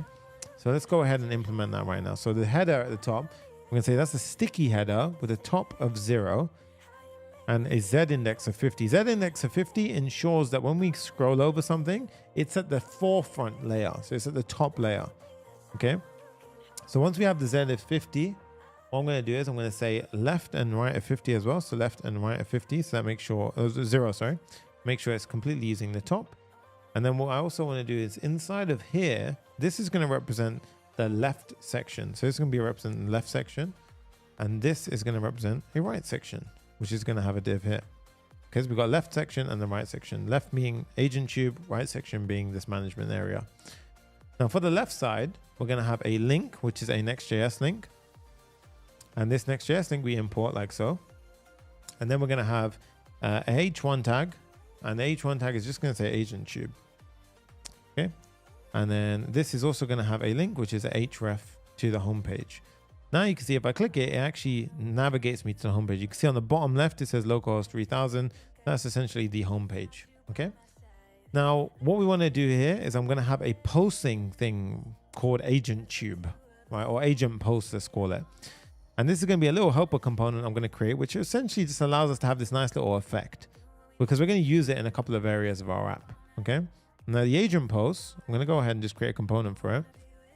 agent post.tsx, RFCE, and this component is going to be a very, very simple component, guys. It's going to have a few extra props that we pass through. So we're going to have a render a type file. Size and color are going to be the two props we're going to pass in. We're going to accept small, medium, large, and we're going to have three different colors in it. You can feel free to customize it yourself. So in this case, we're going to have our default colors and default styles. So default size is medium, default color is blue. And then inside, we're going to have the size classes. Okay, so if it's small, I'm going to give it a set of pre-existing sizes. So if we pass in, for example, medium by default, it's already that. We'll get the width and height of 12. And same for small, same for large. Okay. I'm also going to do color classes for the background. So in this case, we're going to have for blue, green, and purple. These are going to be styling values based on the following. Okay. And you can feel free to customize it as much as you wish. Really do it to your heart's content. This is going to be a self-enclosing div. And here I'm simply going to go ahead and do back quotes. No, this is not normal quotes, it's back quotes. And the first thing we do is we simply pop in the size class and the color classes. So what it is, we say size class, and we pass in the size that we passed in, and color class with the color that we passed in. So we'll go ahead and basically pop this in, and it will pop this in. And then after that, we just go ahead and say rounded for animate posts. Animate post gives us that nice posting effect. And that is our agent post created. Okay. So now if we go ahead and uncomment this out and we say agent post, and now if we import it just like this, look at that, guys, we have a nice little agent post, but that's pretty big. We don't want it to be that big. So now we're going to say size is small and the color is blue. And there you go. That's way nicer. Okay. So now when we style up the overall link, we can go ahead and make things very inline. So we say flex. I'm going to show you and explain this firstly. Flex pulls things inline. So that's why they've now gone inline. So I'll zoom in. If we center them on the y-axis by doing items center, and you can see it pulls them inline a little bit. And then we separate them by saying a gap of 4. And as you can see, it's a bit more breathable now. And that is exactly what we kind of are going for. For the class name, we're going to give it a bit more nicer styling here. This one, I'm going to pop it in, and you guys can feel free to go ahead and copy it. But essentially what it is text extra large, font is semi-bold, and we have a background gradient for the text. We say from left to right. So to right, gradient to right, from blue 600 to blue 400. And we're going to do a clip on the text. And what does that mean? Well, actually, we're giving it a background color, but we're clipping it around the text. And we're making the text transparent. So if I do that, boom, you see how it clips the background around the text? If I wasn't going to do that, what you'll find is we get this. So if I clip the text, boom, we get this nice background gradient on the naming. And as you can see now, we've got agent tube. Looks kind of cool. Yeah. For the surrounding div, we're going to say this is a flex, items centrally aligned. And then we're not going to do a gap of 4 here. We're simply going to say justify between, and then we're going to say height of 16. So there you go. Okay. And then the surrounding div, typically you might have padding and so on forth, but a nice little hack is if you say container, this will give you a max width constraint out of the box. To see it in action, what we do is we say MX auto, and then we don't need the padding. And now what you'll find is we have a max width being applied, right? So technically what container does is it actually applies a maximum width around the entire thing. So in this case, you can see if I go really small, notice how it gets, oh God, what have I done? Yeah, notice how it gets really, really big. So in that case, oh, what have I done? Okay. Oh my God, that freaked me out. My screen completely went weird. So there you go. So for our homework today, will we need anything schematic related, or is that for tomorrow? You can set up your features and everything. Yeah, but while we figure out that problem, you can go ahead and just follow out the landing page and all that stuff, because tomorrow is where we actually integrate the schematic part. So don't worry. Yeah. So, but you just do everything I've done up until this point. That's essentially what you got to do. All right. So let's get back into the code. So for the header now, what we're going to do is we're going to finish off the styling, guys. We're going to say padding X on small devices is 4, but once we go medium and above, it turns to padding X of 0, because we've got the container that will kick in. And I'm just going to give it some background styling. All right, so I'm going to go ahead and get rid of that, and I'm going to add it over here. So we've got Z50 here. And now you can see it's a white background. Very, very nice. And how we get that, little effect is we say backdrop blur SM. Okay. And so it's landing page clerk and schematic Aiden. Yeah. So we have that now. On the right hand side, we're going to go ahead and have a few helper components. So what we do is Clerk give us access to something called signed in. So what we do is we say signed in, and this is a helper wrapper essentially. And basically these will only render if we're signed in. So if we're signed in, I want to see a manage plan button. So in this case, we're going to have a link like so, and we're going to say manage plan. Okay. And then the link here is going to be href that goes towards manage plan. Okay. So if we're signed in, we'll see this. So you see right now, I'm not signed in, so we don't see this. Okay. So at this point, that should look pretty much like this, empty. But in fact, instead of this, actually, I want to have a button, and I'm going to use Shadcn here to set up the button. So we're going to pause here for a second. I'm going to head into my UI and we'll type in Shadcn and go to the docs, and we're going to finish what I started here. All right. So initially we ran this command, create next step, canary. The next step we want to do is this pmpm dlx Shadcn canary init. So I'm going to copy this, and then the code is on day 5 that I give you access to the entire code. Why would I give it to you guys right now? Come on, guys. There's a challenge. No laziness here. Okay. So then we're going to go to the terminal. We're going to paste that in. And this will start preparing everything inside of our directory for Shadcn. Quick little water break. Everyone is dialed in. Now you can go ahead and give it your base colors. I'm just going to keep all of the simple starting off settings, and we are using Tailwind v4, by the way. And then we don't need to worry about the rest of these, but this is the next command we're going to do. pmpm dlx Shadcn canary add button. Essentially, Shadcn works in a way where if you want to use any of these components, you install them into the project. Okay. But notice how we're using canary. So even when you do these ones, you want to make sure you change it from latest to canary, add label and so forth. We're going to add the button now. And then, nice one, Aiden. In this case, we've got the button now. And what it's done is it's actually created a button component for us inside of our code. So now if we go over here, inside of our link, we're now going to have a button. So we're going to say button, and you see how we can now import the button from our own code and say manage plan. And if I go ahead and hit this, and you can see it says can't resolve Tailwind animate in AI agent app. So while we've done this is actually inside of globals. So inside of globals right now, we've got a few issues going on in here. So let's have a look at what the hell's going on. So right now, interesting. Why am I getting all of these? This is very strange. Why have I got this one? Oops. Globals.css. So mine looks very different to this actually. They've changed this very recently actually. So I mean, for now, what we can do though is I'm going to leave this because you guys are going to get this. We need to install Tailwind CSS animate, I believe. So what we do is we do Tailwind CSS animate. The Tailwind CSS plugin. To install this, we do pmpm install -d, right? So what I'm going to do, pmpm install -d Tailwind CSS animate, and this will fix that issue. So in this case, it did add it, or it removed something and added something else. Interesting to see. Can't resolve Tailwind CSS. So what I'm going to do here is, this is very strange because mine did not actually pull this in. It pulled in a different globals.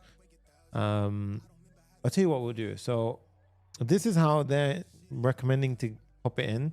I'm actually going to give you a different introduction to this one. So we're going to have import our @Tailwind base, @Tailwind components, and so forth. Use Tailwind utilities instead. Tailwind components. Okay, so we are using Tailwind v4. I guess in my build, I didn't use Tailwind v4. Okay, interesting. That's fine. So, okay. Let's see what we got to do now. So I've definitely not installed everything correctly then. So let's go back up to our docs, our v4, and let's follow it correctly then, I guess. So the following is still being worked on, migrating colors, fixed and improved animations. Okay. So maybe we jumped the gun on this one, but that's fine. Shadcn canary init. and add button. Okay, so maybe I shouldn't have done this one. Maybe I should have just done the base one rather than this tailwind CSS. To be honest, what we can do is fine. So it's rather than doing tailwind v for now, because I don't want to get caught on this. One, feel free to do it yourself. But two, what I recommend you is just go to installation Next.js here, follow these instead, right? So we're going to do this latest init-d, and we're going to reinstall tailwind. npm Shadcn latest init-d, and now let's see if we get back into the previous state. File exists. Okay, to start over, remove components. So we're going to go to components, remove that, and start again. Let's do it again. It's finding v4. Okay. TSS tailwind CSS config. Where's my tailwind CSS config? Okay, I mean, it's trying to do this way, which I didn't really want to do, to be honest. I kind of wanted to just go the route of not, because we haven't done this one. So tailwind v4. Okay. When you started, to be honest, you should have done this command. That's what I recommend instead of doing what I did, because this is going to cause a few issues for you guys. But never mind, we can figure it out. We're going to have to debug this live then, which is super frustrating, to be honest. So anyway, we can figure out. The code for this app is here. v4 Shadcn is going to be found here. You can test v4 by doing this. Canary in it. Let's do it. Let's do it. Live debugging is always the best. Let's do it right now. So I'm going to delete this component. So I'm going to do pnpm Shadcn canary init. Let's go ahead and init this one. Boom. We have this down. So the only thing that's not working is the tailwind CSS animate. If I got rid of that, you can see it's all good. So, oh, actually, oh no, 1 minute. Oh, okay. Everything was actually fine, guys. God damn it. You know what we should have done? We should have just restarted the server. Silly me. We did a big install and we changed a bunch of stuff. So just restart your server. And then you're fine. You don't need to go back and forth. I kind of went into panic mode because we were in the middle of a challenge, but it's fine. Like you guys can see, that's all good, right? So we got past. We're okay, right? So at this point now, we just need to go ahead. We need to install Canary version of Shadcn. Yeah, no, we already did that. So we did it here. That was the initial step that we did. So I just went back on that. What we completely forgot to do is just restart the server. That's basically all that needed to be done, right? The next version is Canary version. That's fine. Yeah. So at this point now, what we're going to do is inside the header, carry on. So we've got the signed in components and then panic mode resolved. Whew. Okay, you guys saw it. That freaked me out for a second. I was like, what the hell is going on? Anyway, we've got the manage plan. And then outside of that, we're going to have a user button. So I've got a div surrounding it and we've got the user button. Okay. And as you can see, if we were signed in, we would see this, but we're not signed in. And also around that, I'm going to give it a little bit of styling here. Nothing special. It's just a border around the button. So when we are signed in, what we will see is, you see like that little border that you get? That's what I've just added in. Okay. Same for the manage plan. I'm going to give it a little bit of a nice bit of styling. You can feel free to do this yourself, but we have a variant for, lots of different variants here. Destructive, ghost, outline. I'm going to give it an outline. I'm going to give it a bit of styling as well. Okay. But this only gets rendered if you're signed in. What about if we're signed out, like right now? Well, we're going to click on signed out. First, we're going to import that from Clerk. So it comes at the top. And then we're going to say, this is going to be a sign in button. Okay, so sign in button from Clerk. And inside of here, we render our button from Shadcn. Okay. And then what we do is this is going to be a variant ghost. And then it's going to have a bit of styling. Very simple styling here. It's just going to say sign in as well. So it's going to have a bit of styling and it's just going to say sign in. So super lightweight, neat UI. Okay. And as you can see, everything isn't kind of in line the way that we need it right now. Okay. And that's because what we've done here is the right-hand side, we need to make this a flex box. We say flex items center gap 4. Okay, so that's firstly for this one, but actually the top one, we haven't given this a flex. And that's the true issue that was going on here. So this one needs to be a flexbox. Oh, actually completely messed up. So this container around the left and right needs to have another div around it all. Yep. So around the entire left and right, we have a flexbox here. So flex, items, center. And I want you guys to see that, look, it's okay to get stuck. You guys saw me get stuck. It's totally normal to get stuck. So if you do get stuck, don't freak out. And I really like this. Go in code AB goes, yes, live debugging helps a lot. At the end of the day, software engineers are problem solvers. Sonny, you're the GOAT. I appreciate you because you teach everything. Thanks a lot. I appreciate you so much for that. And yeah, exactly that. I want to show you even when I get stuck because that's the true learning moment. If we click on sign in now, you'll see it takes me to a sign in. That's nice, but I think we can improve that a little bit more. Instead of redirecting me, I want to have a modal pop up, and it's so nice in Clerk. The Clerk have made it so easy. All you do is the sign in button. You just type in mode, and then you see modal or redirect. By default, it's redirect. We're going to change it to modal. Just by doing that, boom, we have a modal pop up. That's beautiful. Now, if I click continue with Google, yes, this video, all of my videos go straight back up. Now we go to sonny.sangha@gmail.com. I'm in Dubai, so it's in Arabic. We go ahead and click Sonny Sangha, and then we do continue. And just like that, guys, we have the, wait for it. We are now logged in. So first time you log in, you might get this. This is kind of like a setup step, but you won't get redirected to that in the future. So go back yourself, and what it'll do is it'll pull in your profile picture.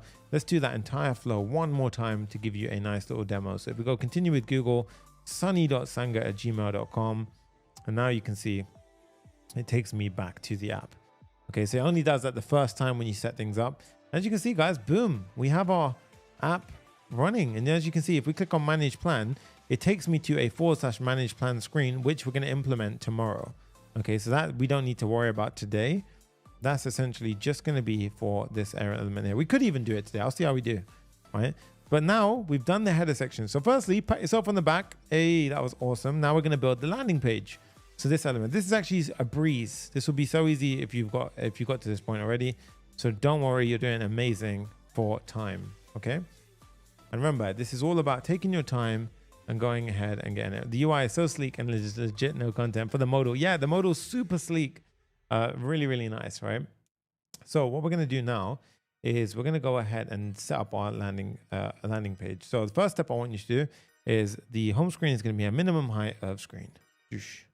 Okay, minimum height screen, and then we're going to have different sections. So the first section is going to be a hero section.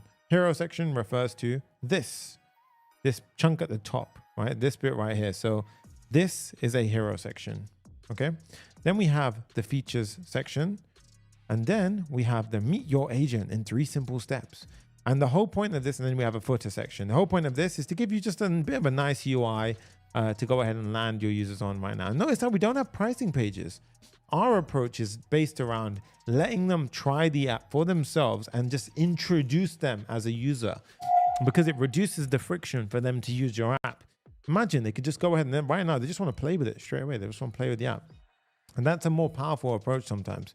Okay, so in this case, we're going to go ahead and have this. And then what I want to do is I'm going to go ahead and have a hero section. I'm going to just start doing my approach. If you know anything about me, I like to have this approach where we map things out. So features section, and then we're going to have the how it works section. That's to essentially meet your agent. And then we have the call to action, right? Or basically the footer section. Never known till date why it's called a hero section. I mean, it's the superhero part. It's the top banner, the hero banner. I don't know actually why it's called that. Okay. Internationalization, Yatish, is what you're asking about. We cover that inside Zero to Full Stack Hero, just FYI. Okay. So at this point, we're going to have a section. So it's a section, and then we have the content inside. Now, this part, I'm not going to spend too long on. I want you to customize it as you do yours. So I want everyone's to be a little bit different, customize it. This is going to be a part of grading, right? So we're going to have a div with another div inside. Now this div is going to have an agent post.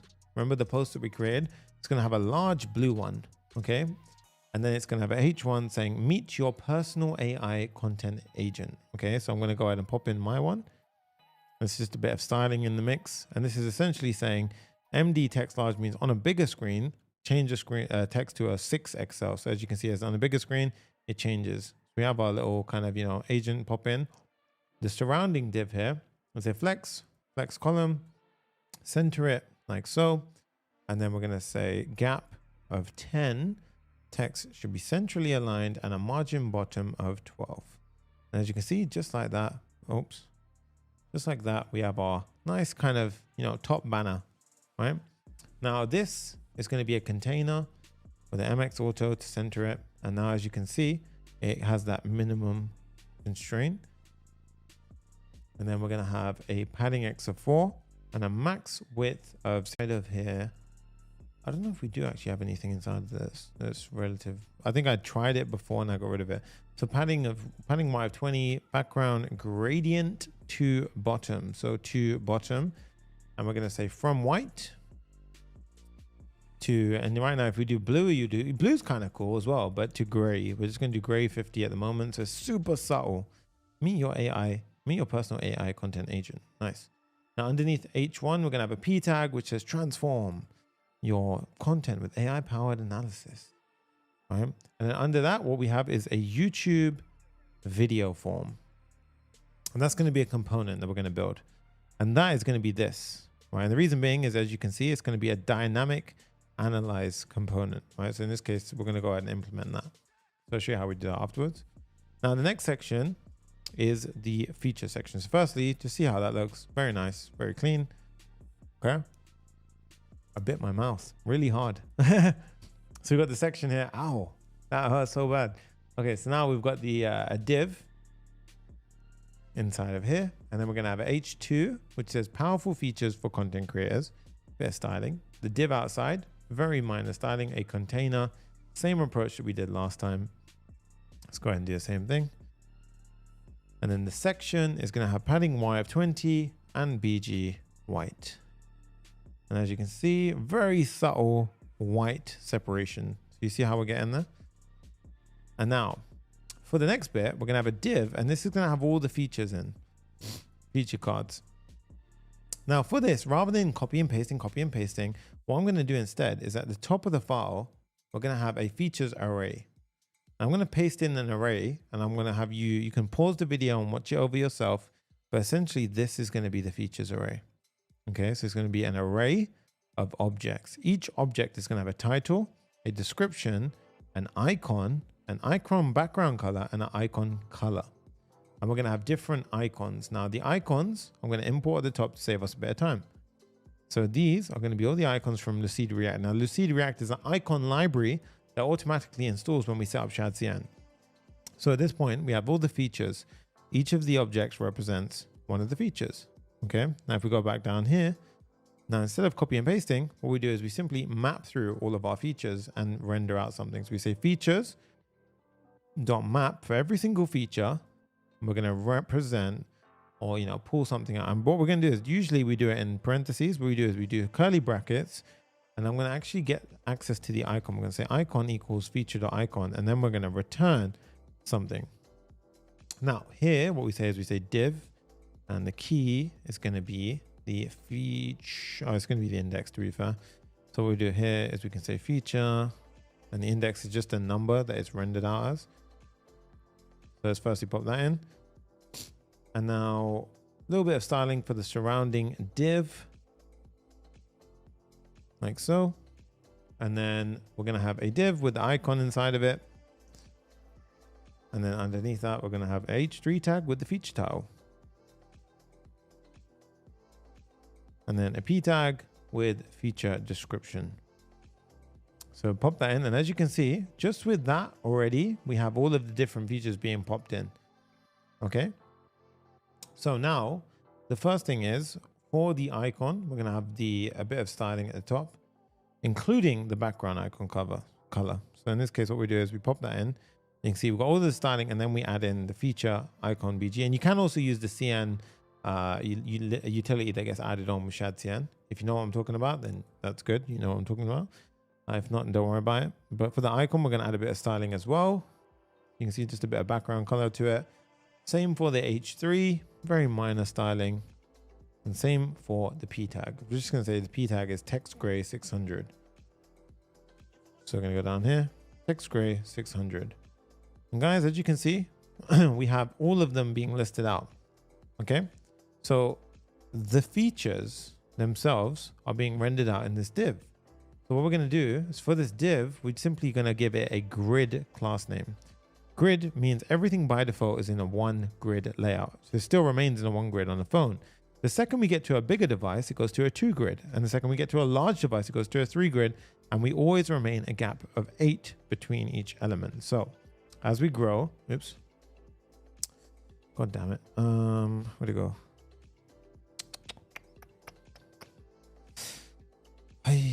Okay, so let's go back to our app. Here we are. So as we grow now, you can see on a medium screen, it goes to 2, and on a large screen, it goes to 3. Awesome stuff. Okay.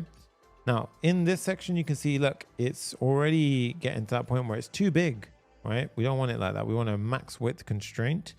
So what we can do here is we can apply a maximum width to it. So this section, we can go ahead and actually say around it. So this one, max width 6XL. And now, well, actually, that's not the correct one. Sorry, it's not that one. Sorry. It's actually for the powerful features for content creators. So I've actually shouldn't have it here. So this one shouldn't be there. This should be surrounding that div. So I'm going to pop it there instead. And now, guys, we have the contain, because the container does the job of that. So I was wondering, why is it not restricting it? Yep, there you go. So that's actually doing the job that we want. And if you want to constrict it even more, like here, so my one's using max width. This is using container width. You can go ahead and just simply do max width here. So max width 6XL. And now you'll see it restricts it even further. Cool. So nicely done, guys. Really, really simple. And then the next step is to go ahead and do the how it works section. Guys, we still, can you believe we still have 250 people on YouTube and 2,000 in the viewing room right now? This is, people are locked in on this build right now. This is crazy. Absolutely awesome stuff. So really, really, you know, somebody goes, Angel, but do you think it'd be easy to add functionality for TikTok and Instagram content? I mean, do it. It's a challenge. Do it. You'll get massive bonus points for that. Right. How it works section. Again, section with a div with a H2 inside, saying meet your AI agent in 3 simple steps. That's going to be down here. You can see it's getting popped in just down there. Now this one for the styling, we're going to have a container with a maximum width constraint.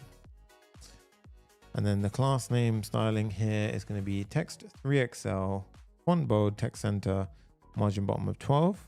As you can see, it's down there. And this section itself is going to have padding Y of 20. Background is going to be gray 50. Okay, so it's down here now. Now underneath the H2, we're going to have a div. And this div is going to have each of the steps inside of, which we are going to wrap in a grid. Okay, so the steps are going to be these steps, 1, 2, and 3.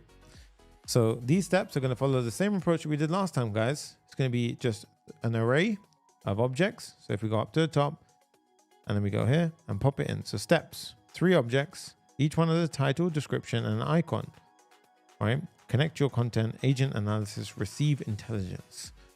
Okay. Now down here, we simply map through each one and render out the UI. So the first step is very similar to what we previously did. We essentially are going to go ahead and do the following. Sorry, it's this right now. Yep. So we're going to map through for every single step, and for each time we map through, we're going to have a separate index. We're going to pop something else. In this case, we're going to have a div, and the key is going to be the index. It's not very good index. If you can have an ID, ideally, that's better. But in this case, it's okay. It's fine. Right, it's only 3 elements on the page. And then we're going to pop in the rest of the components like so. So all I've done here is pop in a div with an icon, a H3 and a P tag, and each one has a bit of styling. You can feel free to pause it and copy the styling. But essentially, it's just this styling right here. And as you see, it's wrapped inside of a grid container that gives the same layout. Cool. So once that's done, head outside into the footer section, right? I literally have work to do, but I've ignored my boss to watch this. Big up, Sonny. Sound IT, I appreciate you, dude. That is so funny. Welcome to the stream, man. And the final section is a footer. This one I'm not going to spend long on. It's literally just a simple footer, but I want you guys to come up with something creative. Mine is a section with a simple background gradient. And it simply says, you know, ready to meet your AI content agent. And what you can do is you can add a padding of 20, for example, or not even 20, you can add a 4. And then on medium devices and above, you can get rid of the padding. That way you keep it padding pretty nice. And there you go. That's a landing page. Boom. There we go, guys. Very sleek, right? Nice landing page. The only thing we're missing now is that input box. So I'm going to show you how we can implement that input box. Let's go ahead and do that right now. So first step is go up to YouTube video form. And inside of YouTube video form, we're going to go ahead and create that component firstly.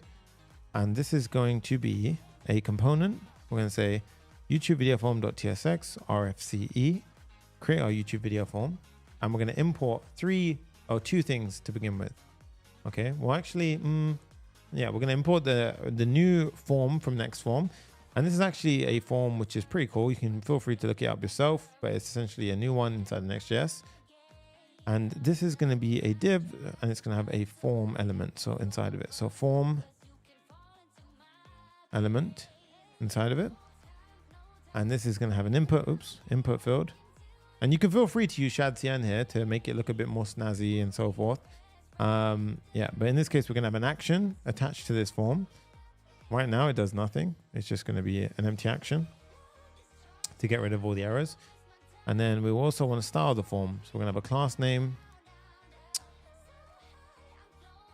And this class name is going to be a flex column. And we're just going to apply a very basic bit of styling here on small device, medium row, gap 2, item center. So what this means is on small devices, it goes to the bottom like so. And you can make that full button width as well. But for now, this is going to be the input field. We're going to have a placeholder, which has, for example, the following. So let's go ahead and give this a name of URL, because when we submit the form, we're going to get the contents of this, the type of text, and then the placeholder, enter YouTube URL. Let's also pop this on the screen. So for now, what we're going to do is we're going to go to our page and we're going to pop in YouTube video form. And what we should see now, functions cannot be passed directly to client components. So that's this right here. And that's actually completely understandable. So right now, if we were to go ahead and do that, you can see this is erroring because this will take an action, a server action. And we're going to create a server action in order to analyze the YouTube video. But for now, we don't have it. So it's okay. It's fine for now. Okay. So what I want to do is we're going to have a analyze button. Analyze button. And this button is a nested child component because it uses something called the form status, right? So inside here, we're going to have an analyze button, and this is going to be a sub component. So it's just going to be another component, analyze button.tsx RFCE. And this one is going to be pulling in the following. So it's going to be a client component using the form status. We simply get the pending state from when we submit the form. This is a nice little trick in Next.js. And it's going to be a simple button with a bit of styling. Okay, so it's going to be a button, a submit button. It's disabled if it's pending. We've got a bunch of styling around it. So you guys can feel free to pause the video and style accordingly. And then if it's pending, it's analyzing. Otherwise, it will say analyze. Okay, now let's go ahead and import the button. And as you can see now, we should see in a second, analyze. Okay, now the class name for the input field needs styling because it looks horrible. So we're going to pop in the following styling. You can feel free to use this yourself as well, guys, right? Now, the styling for the actual surrounding div is not correct at the moment. This should be a width 4, and that way it uses the full width, max width of 2 XL, and then MX Auto to center it. So that means that now it won't get too big. Okay. So in this case, you can use the input from Shadcn, by the way. Yep, you can use the input. If you want to use it, feel free to use it. In this case, this is going to go ahead. And if I submit this now, look, you see how it does a refresh? That's because we don't have an action attached here. So what we are going to do, just to prepare ourselves a little bit, is we're going to create the structure for the rest of the app. So at the top level, package.json, we're going to create an actions folder. We're going to create a new action called analyze YouTube video. .ts. And this is just going to be a placeholder for now. Okay. Well, in fact, we might as well write the function. So literally, I'll pop it in. This is the function we're going to have here, except video from URL doesn't exist yet. So we're just going to go ahead and say video ID equals ABC. And I'm going to say to do. Okay. To do, fix this. Okay.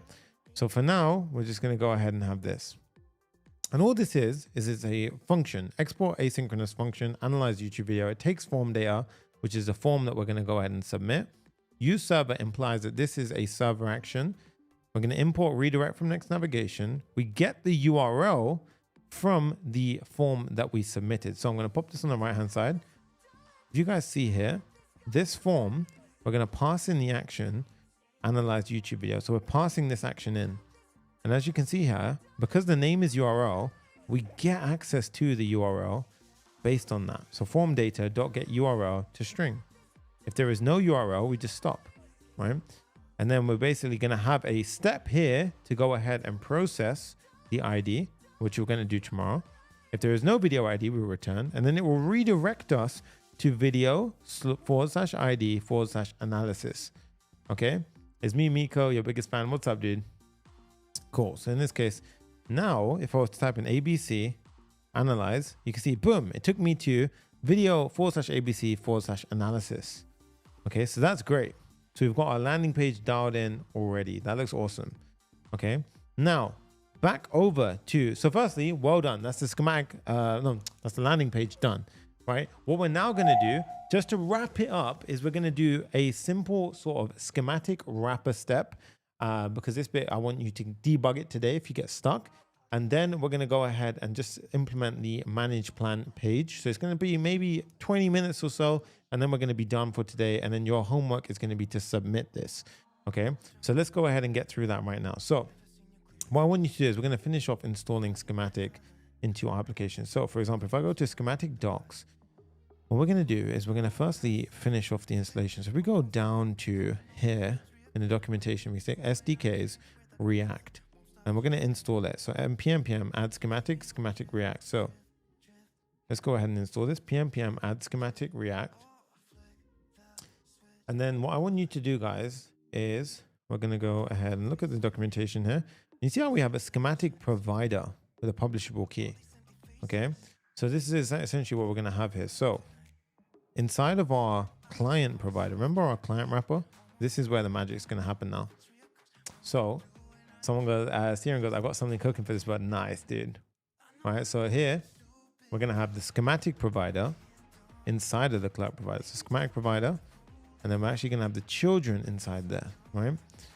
Now for this, we're going to have a publishable key that we have to pass in. Now for this, we're actually going to use our environment variables, but we need to check if it's even there. So the way we do this is we say, const schematic public key equals process.environment next public schematic publishable key. Right now we don't have that key.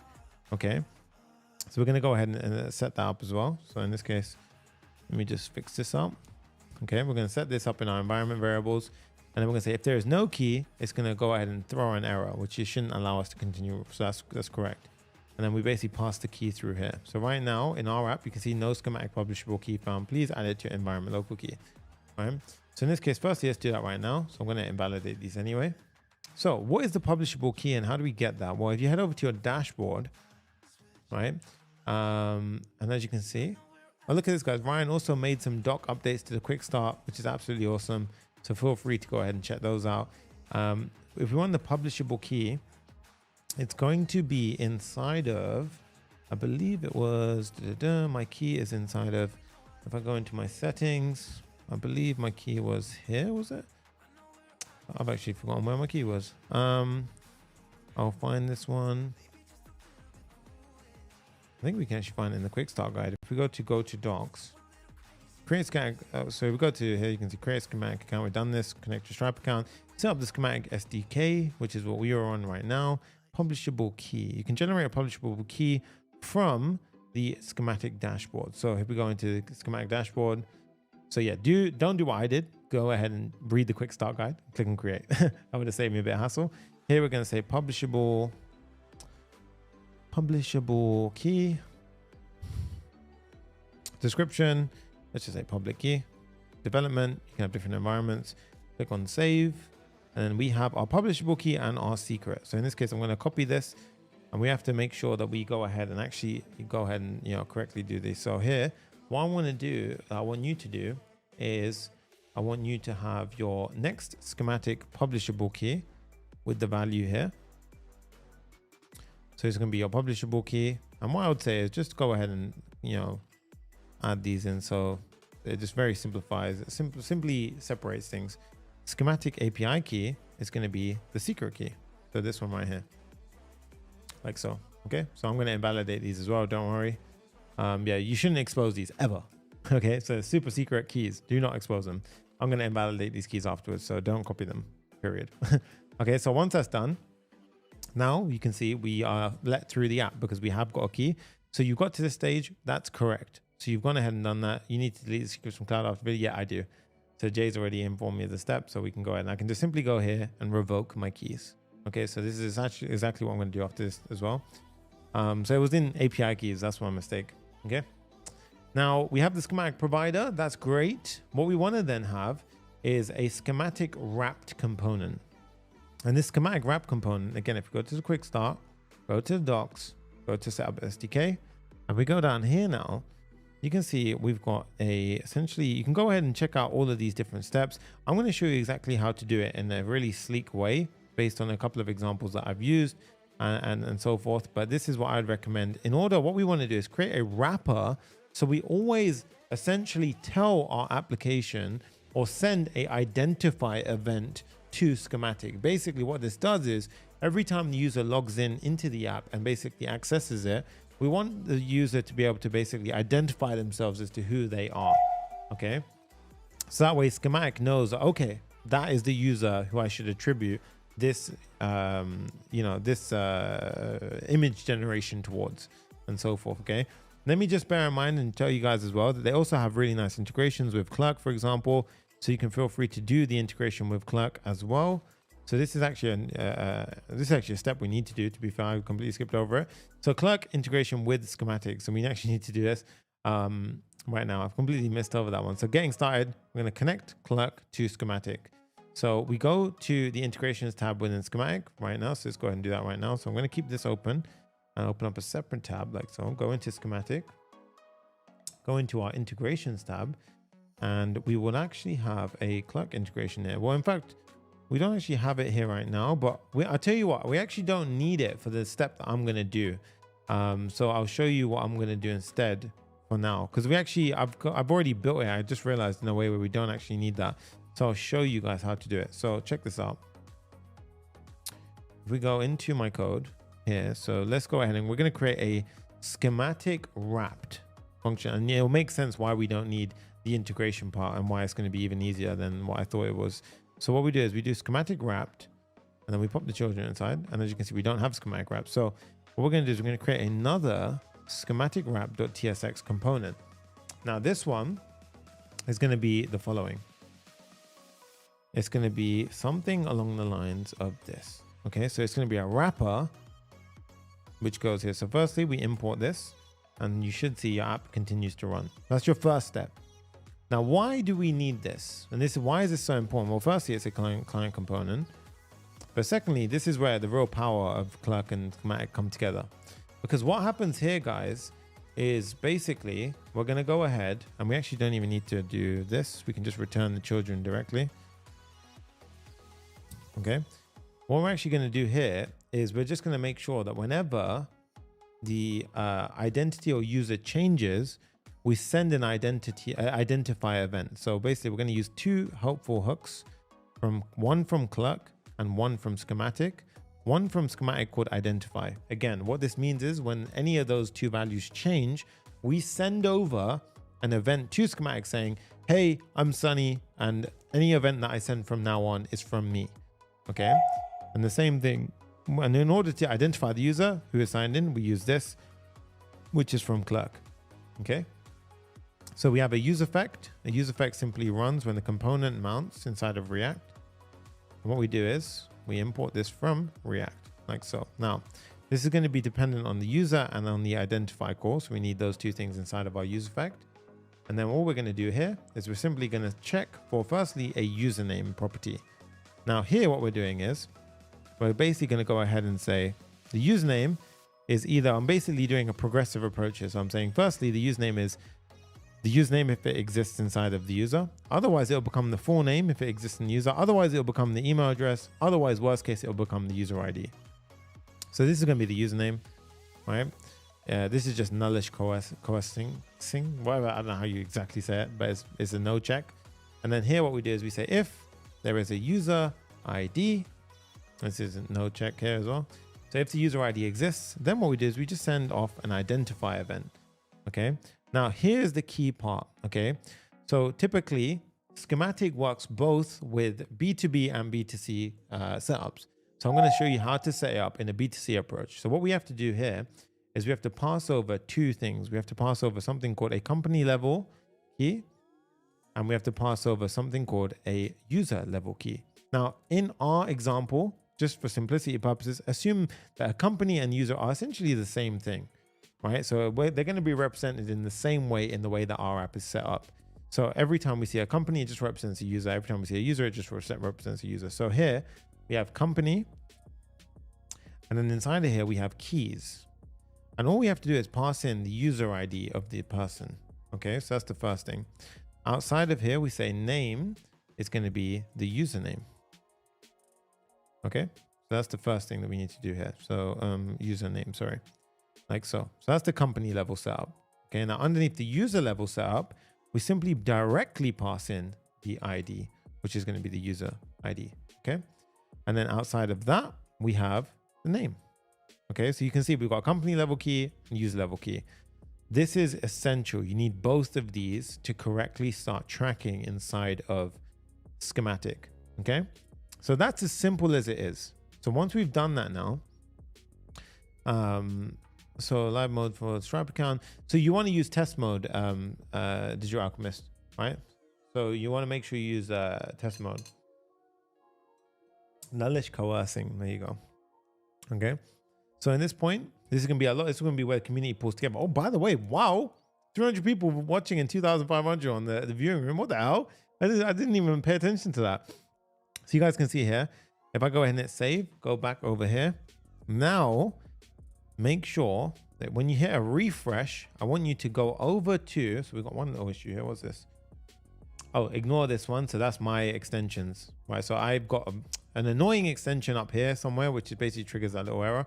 But basically, once you do that, I want you to confirm it's set up by going into Schematic, going into events, and we should see identify events. You can see this, right? Click into this. And what you should see, guys, is look, a company, keys, and ID. And you see how it's got the perfect values in here.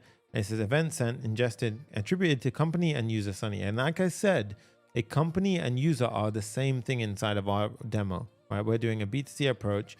So we're just saying that one company is a user, but you can easily set up B2B inside of Schematic as well. But one company is essentially representing a user. So we're doing a B2C style approach. Okay. So there we have it, guys. So that's pretty much set up. Now, once we've done that, we've got Schematic actually set up under the hood. The next step is, I'm just thinking, so you tell me right now, do we implement the manage plan section today or do we implement it tomorrow? Feel free to let me know and I will let you know what we decide to do. Right. So it'll probably go on for a little bit. It's not very hard, to be honest. It's actually a pretty simple step, but I don't know whether or not we should do it today or tomorrow. Let me know. I'm going to make the decision in 5 seconds. Or 10 seconds. I'll give you guys a chance to reply.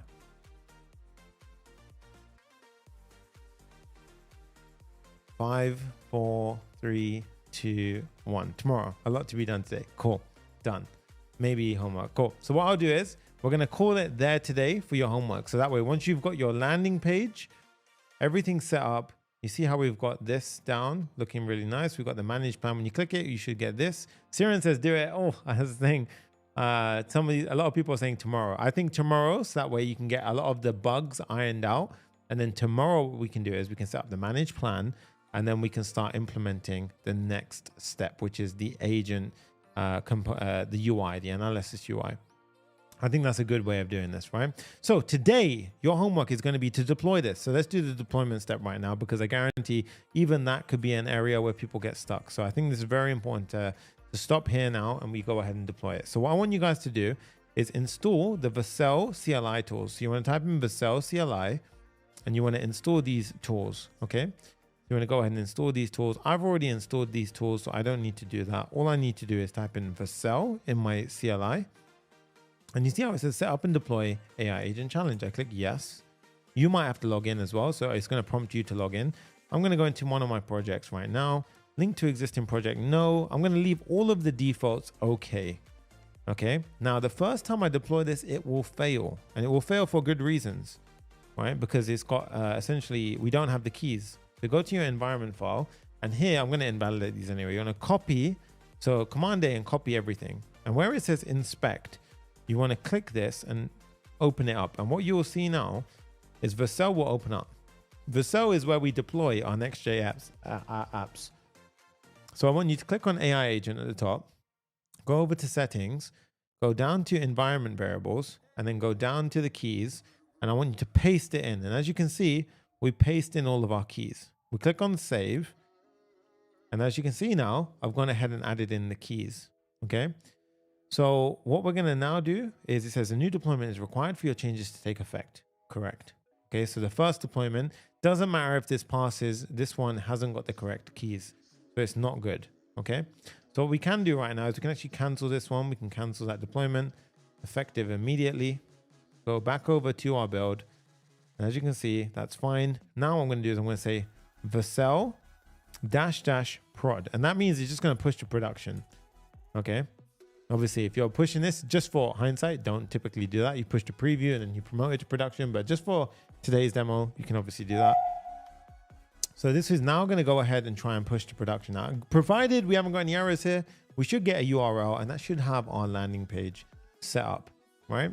So at this point now, once we've got this down, what I want you to do is basically go ahead, build out the homework for today. And I want you to, you know what? The reason why I'm going to let you guys pause there is because I want you to focus on implementing some challenge elements. So another one that we're going to talk about is Clerk Elements. So I just briefly went over it, but Clerk Elements is something I want you to go ahead and, you know, take a bit of time and build out. Now, what is Clerk Elements? That sign-in flow that we built, this one right here. Right now, we're just using a modal, right? This one right here, but you can customize this entire flow by using Clerk Elements. That's all I'm going to say for now. If you want to go ahead and get bonus points, go Google Clerk Elements and implement it. That's all I'm going to say. It's an easy way to go ahead and get bonus points here. And essentially what it will do is it will allow you to go ahead and get something like so. You can go ahead and check out a page like this. And basically you can go ahead and customize the entire sign-in route to add styling, whatever fields you want, so forth. You can make it super clean. Okay, now once that's done and deployed, you guys can see, if we look here, my production URL went live. So if I click on open, we can see it's authenticating because it's giving me a preview link. And you can see, firstly, that worked great. But what I want you to do is you do not give me this preview link. If it says authenticating, that is not the correct one, right? What I want you to do is go to your deployment. So go to your Vercel, and you'll see that it says, you click on this production deployment. The one that you should give me is that one, the globe icon. So you want to go ahead and click that. See how there's no authenticating? Good. Do not give me an authenticating link. Otherwise, I can't check your homework. Okay. So this is the URL of the app, right? So in this case, if I was to go ahead and, you know, I can go around the app. Perfect. We will check if it's mobile responsive. We will click on sign in. We will log into your app and we will check that it works. Okay, so in this case, sonny.sangha@gmail.com. Let's log in and let's see for ourselves. No errors, absolutely perfect stuff. This is your day one homework, getting to this point. And you see the reason why this is an important step is because behind it, we did a bunch of things. And behind it, we set up schematic pricing and all those things behind the scenes. Clerk. We integrated Clerk and got that up and running. And then we've got our base UI and foundation set up. The wrappers required to allow us to now use things like the authentication. We set up our middleware. We set up the identifier event for schematics. So now when we send over the future events, such as track the user's usage for certain features based on the subscription tier, we can correctly track that user. There you have it. That's your day one or day two challenge homework. Once you have this URL, how do I submit my homework? Simple. Go over to universityofcode.com, head down here and go over like so into the challenge SaaS, click on day 2, head down to the bottom, click submit your homework, or simply go into the viewing room and you can submit it there as well. So inside the viewing room, you can watch a replay of the app, go down, homework submission. You've got all of the links. Remember, you get 50 bonus points for going through our links. So make sure you go through those as well. And then you want to go ahead and pop in your name, your email, deployed link, just like so. And make sure that is a public link. The way that you can check is open up an incognito window. I know you all know how to do that. I'm not going to say anything more than that. Open up an incognito window and make sure you go ahead and test it. And if it asks you to log in, I can't access your link. Okay. So you want to go ahead and do that. You want to say here what you did. If you implemented Clerk, if you implemented Clerk Elements, and then here, same thing for schematic, right? Now, I'm going to deem it as implemented schematic is essentially as basically, like I said, we're going to get the devs to handle that little bit of an issue we ran into. Don't worry about it. And you can feel free to go ahead and get past that area. You saw today, it doesn't block anything. So you can, don't worry about it. We can still get everything set up. Make sure you get the layout stuff ready. So that way your app is rendering in the correct way. And then you want to simply tick this, tip implement a Clerk or Clerk Elements, any other bonus features or UI components that you did, email, full name, smash the submit button. And there you have it. Your homework is done for day 2. All right, guys. Tomorrow, a little insight as to what we're doing. Tomorrow, we will be building the analysis page. Now, what is the analysis page? We're going to go ahead and pull in, an analysis feature, for example. If I was to go ahead and pop in, 1 second, guys, I'm going to go ahead and just give it a link right now. So this is what we're going to essentially build tomorrow. Boom. So when you click on analyze, we're going to build out the UI for the next screen. Why is it lagging? 1 second, let me see. Why is mine freaking out? Yeah. We're going to build out a UI for this. So this entire screen, everything around it, including the UI components around this, maybe even the transcription layer. We're going to start building some of these things inside the mix as well. A couple of the tools maybe to prepare ourselves for tomorrow. And all of this is going to essentially be set up so that on the final build day, which is day 4, we're going to go ahead and actually have the AI agent be built in. And as you can see, we've actually done quite a lot of work here already, right? So in this way, we're going to make a lot of progress, right? And then of course, tomorrow as well, we're going to build the manage plan component page. So this page, that I showed you today, the drag and drop components, we're going to go ahead and check those. Siren goes, those damn cookies. I think everyone knows what it is. So funny. Everybody knows the use case. Anyway, moving forward, guys. So let's go ahead. Yeah, tomorrow we're going to go ahead and implement this entire flow here as well. So you guys have got your homework for today. Everyone's dialed in, and I can't believe it. By the end of the stream, we got more viewers than we had at the beginning of the stream.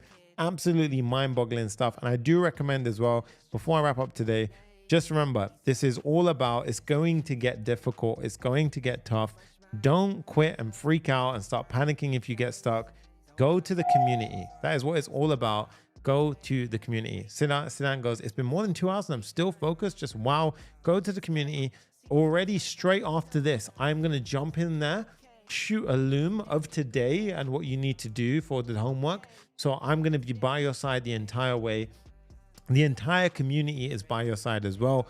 You can literally come inside here and just ask a bunch of things. For example, someone's got an error 20 minutes ago. Already 10 people are commenting, helping out. So look at this, guys. This is what the community is about. This is what the Papa Fam community is all about. It's incredible. You guys are not going to fail in this. You guys are going to succeed. Good luck with your homework submissions. And we're going to end it the way that we know best. The only way that I know how to, with the Papa Fam anthem. And this is how we do it, guys. So today we went ahead and built out the entire landing page, beautiful UI and everything in the mix. all of the Clerk elements, as well as setting up schematic, the pricing, all that good stuff as well. And remember guys, just go ahead and get to this point, submit it, you're good. I've made sure that I've broken it up into chunks that are manageable day by day, as opposed to overwhelming you. But just remember as well, anything goes wrong with Clerk, ask the community. Anything goes wrong with schematic, we have the schematic devs in the community chat. You can speak to everyone. You've got me by your side the entire way. You are going to get into the final version of the product. You're going to deploy your own final version. So everyone is going to make it past that finish line. I will die trying if I have to, but I'm going to help everyone out. So don't worry. Make sure you get the homework submitted. And yeah, good luck for day 2, guys. Alan goes, thank you, Sonny. Jose, thank you so much, everyone, for tuning in.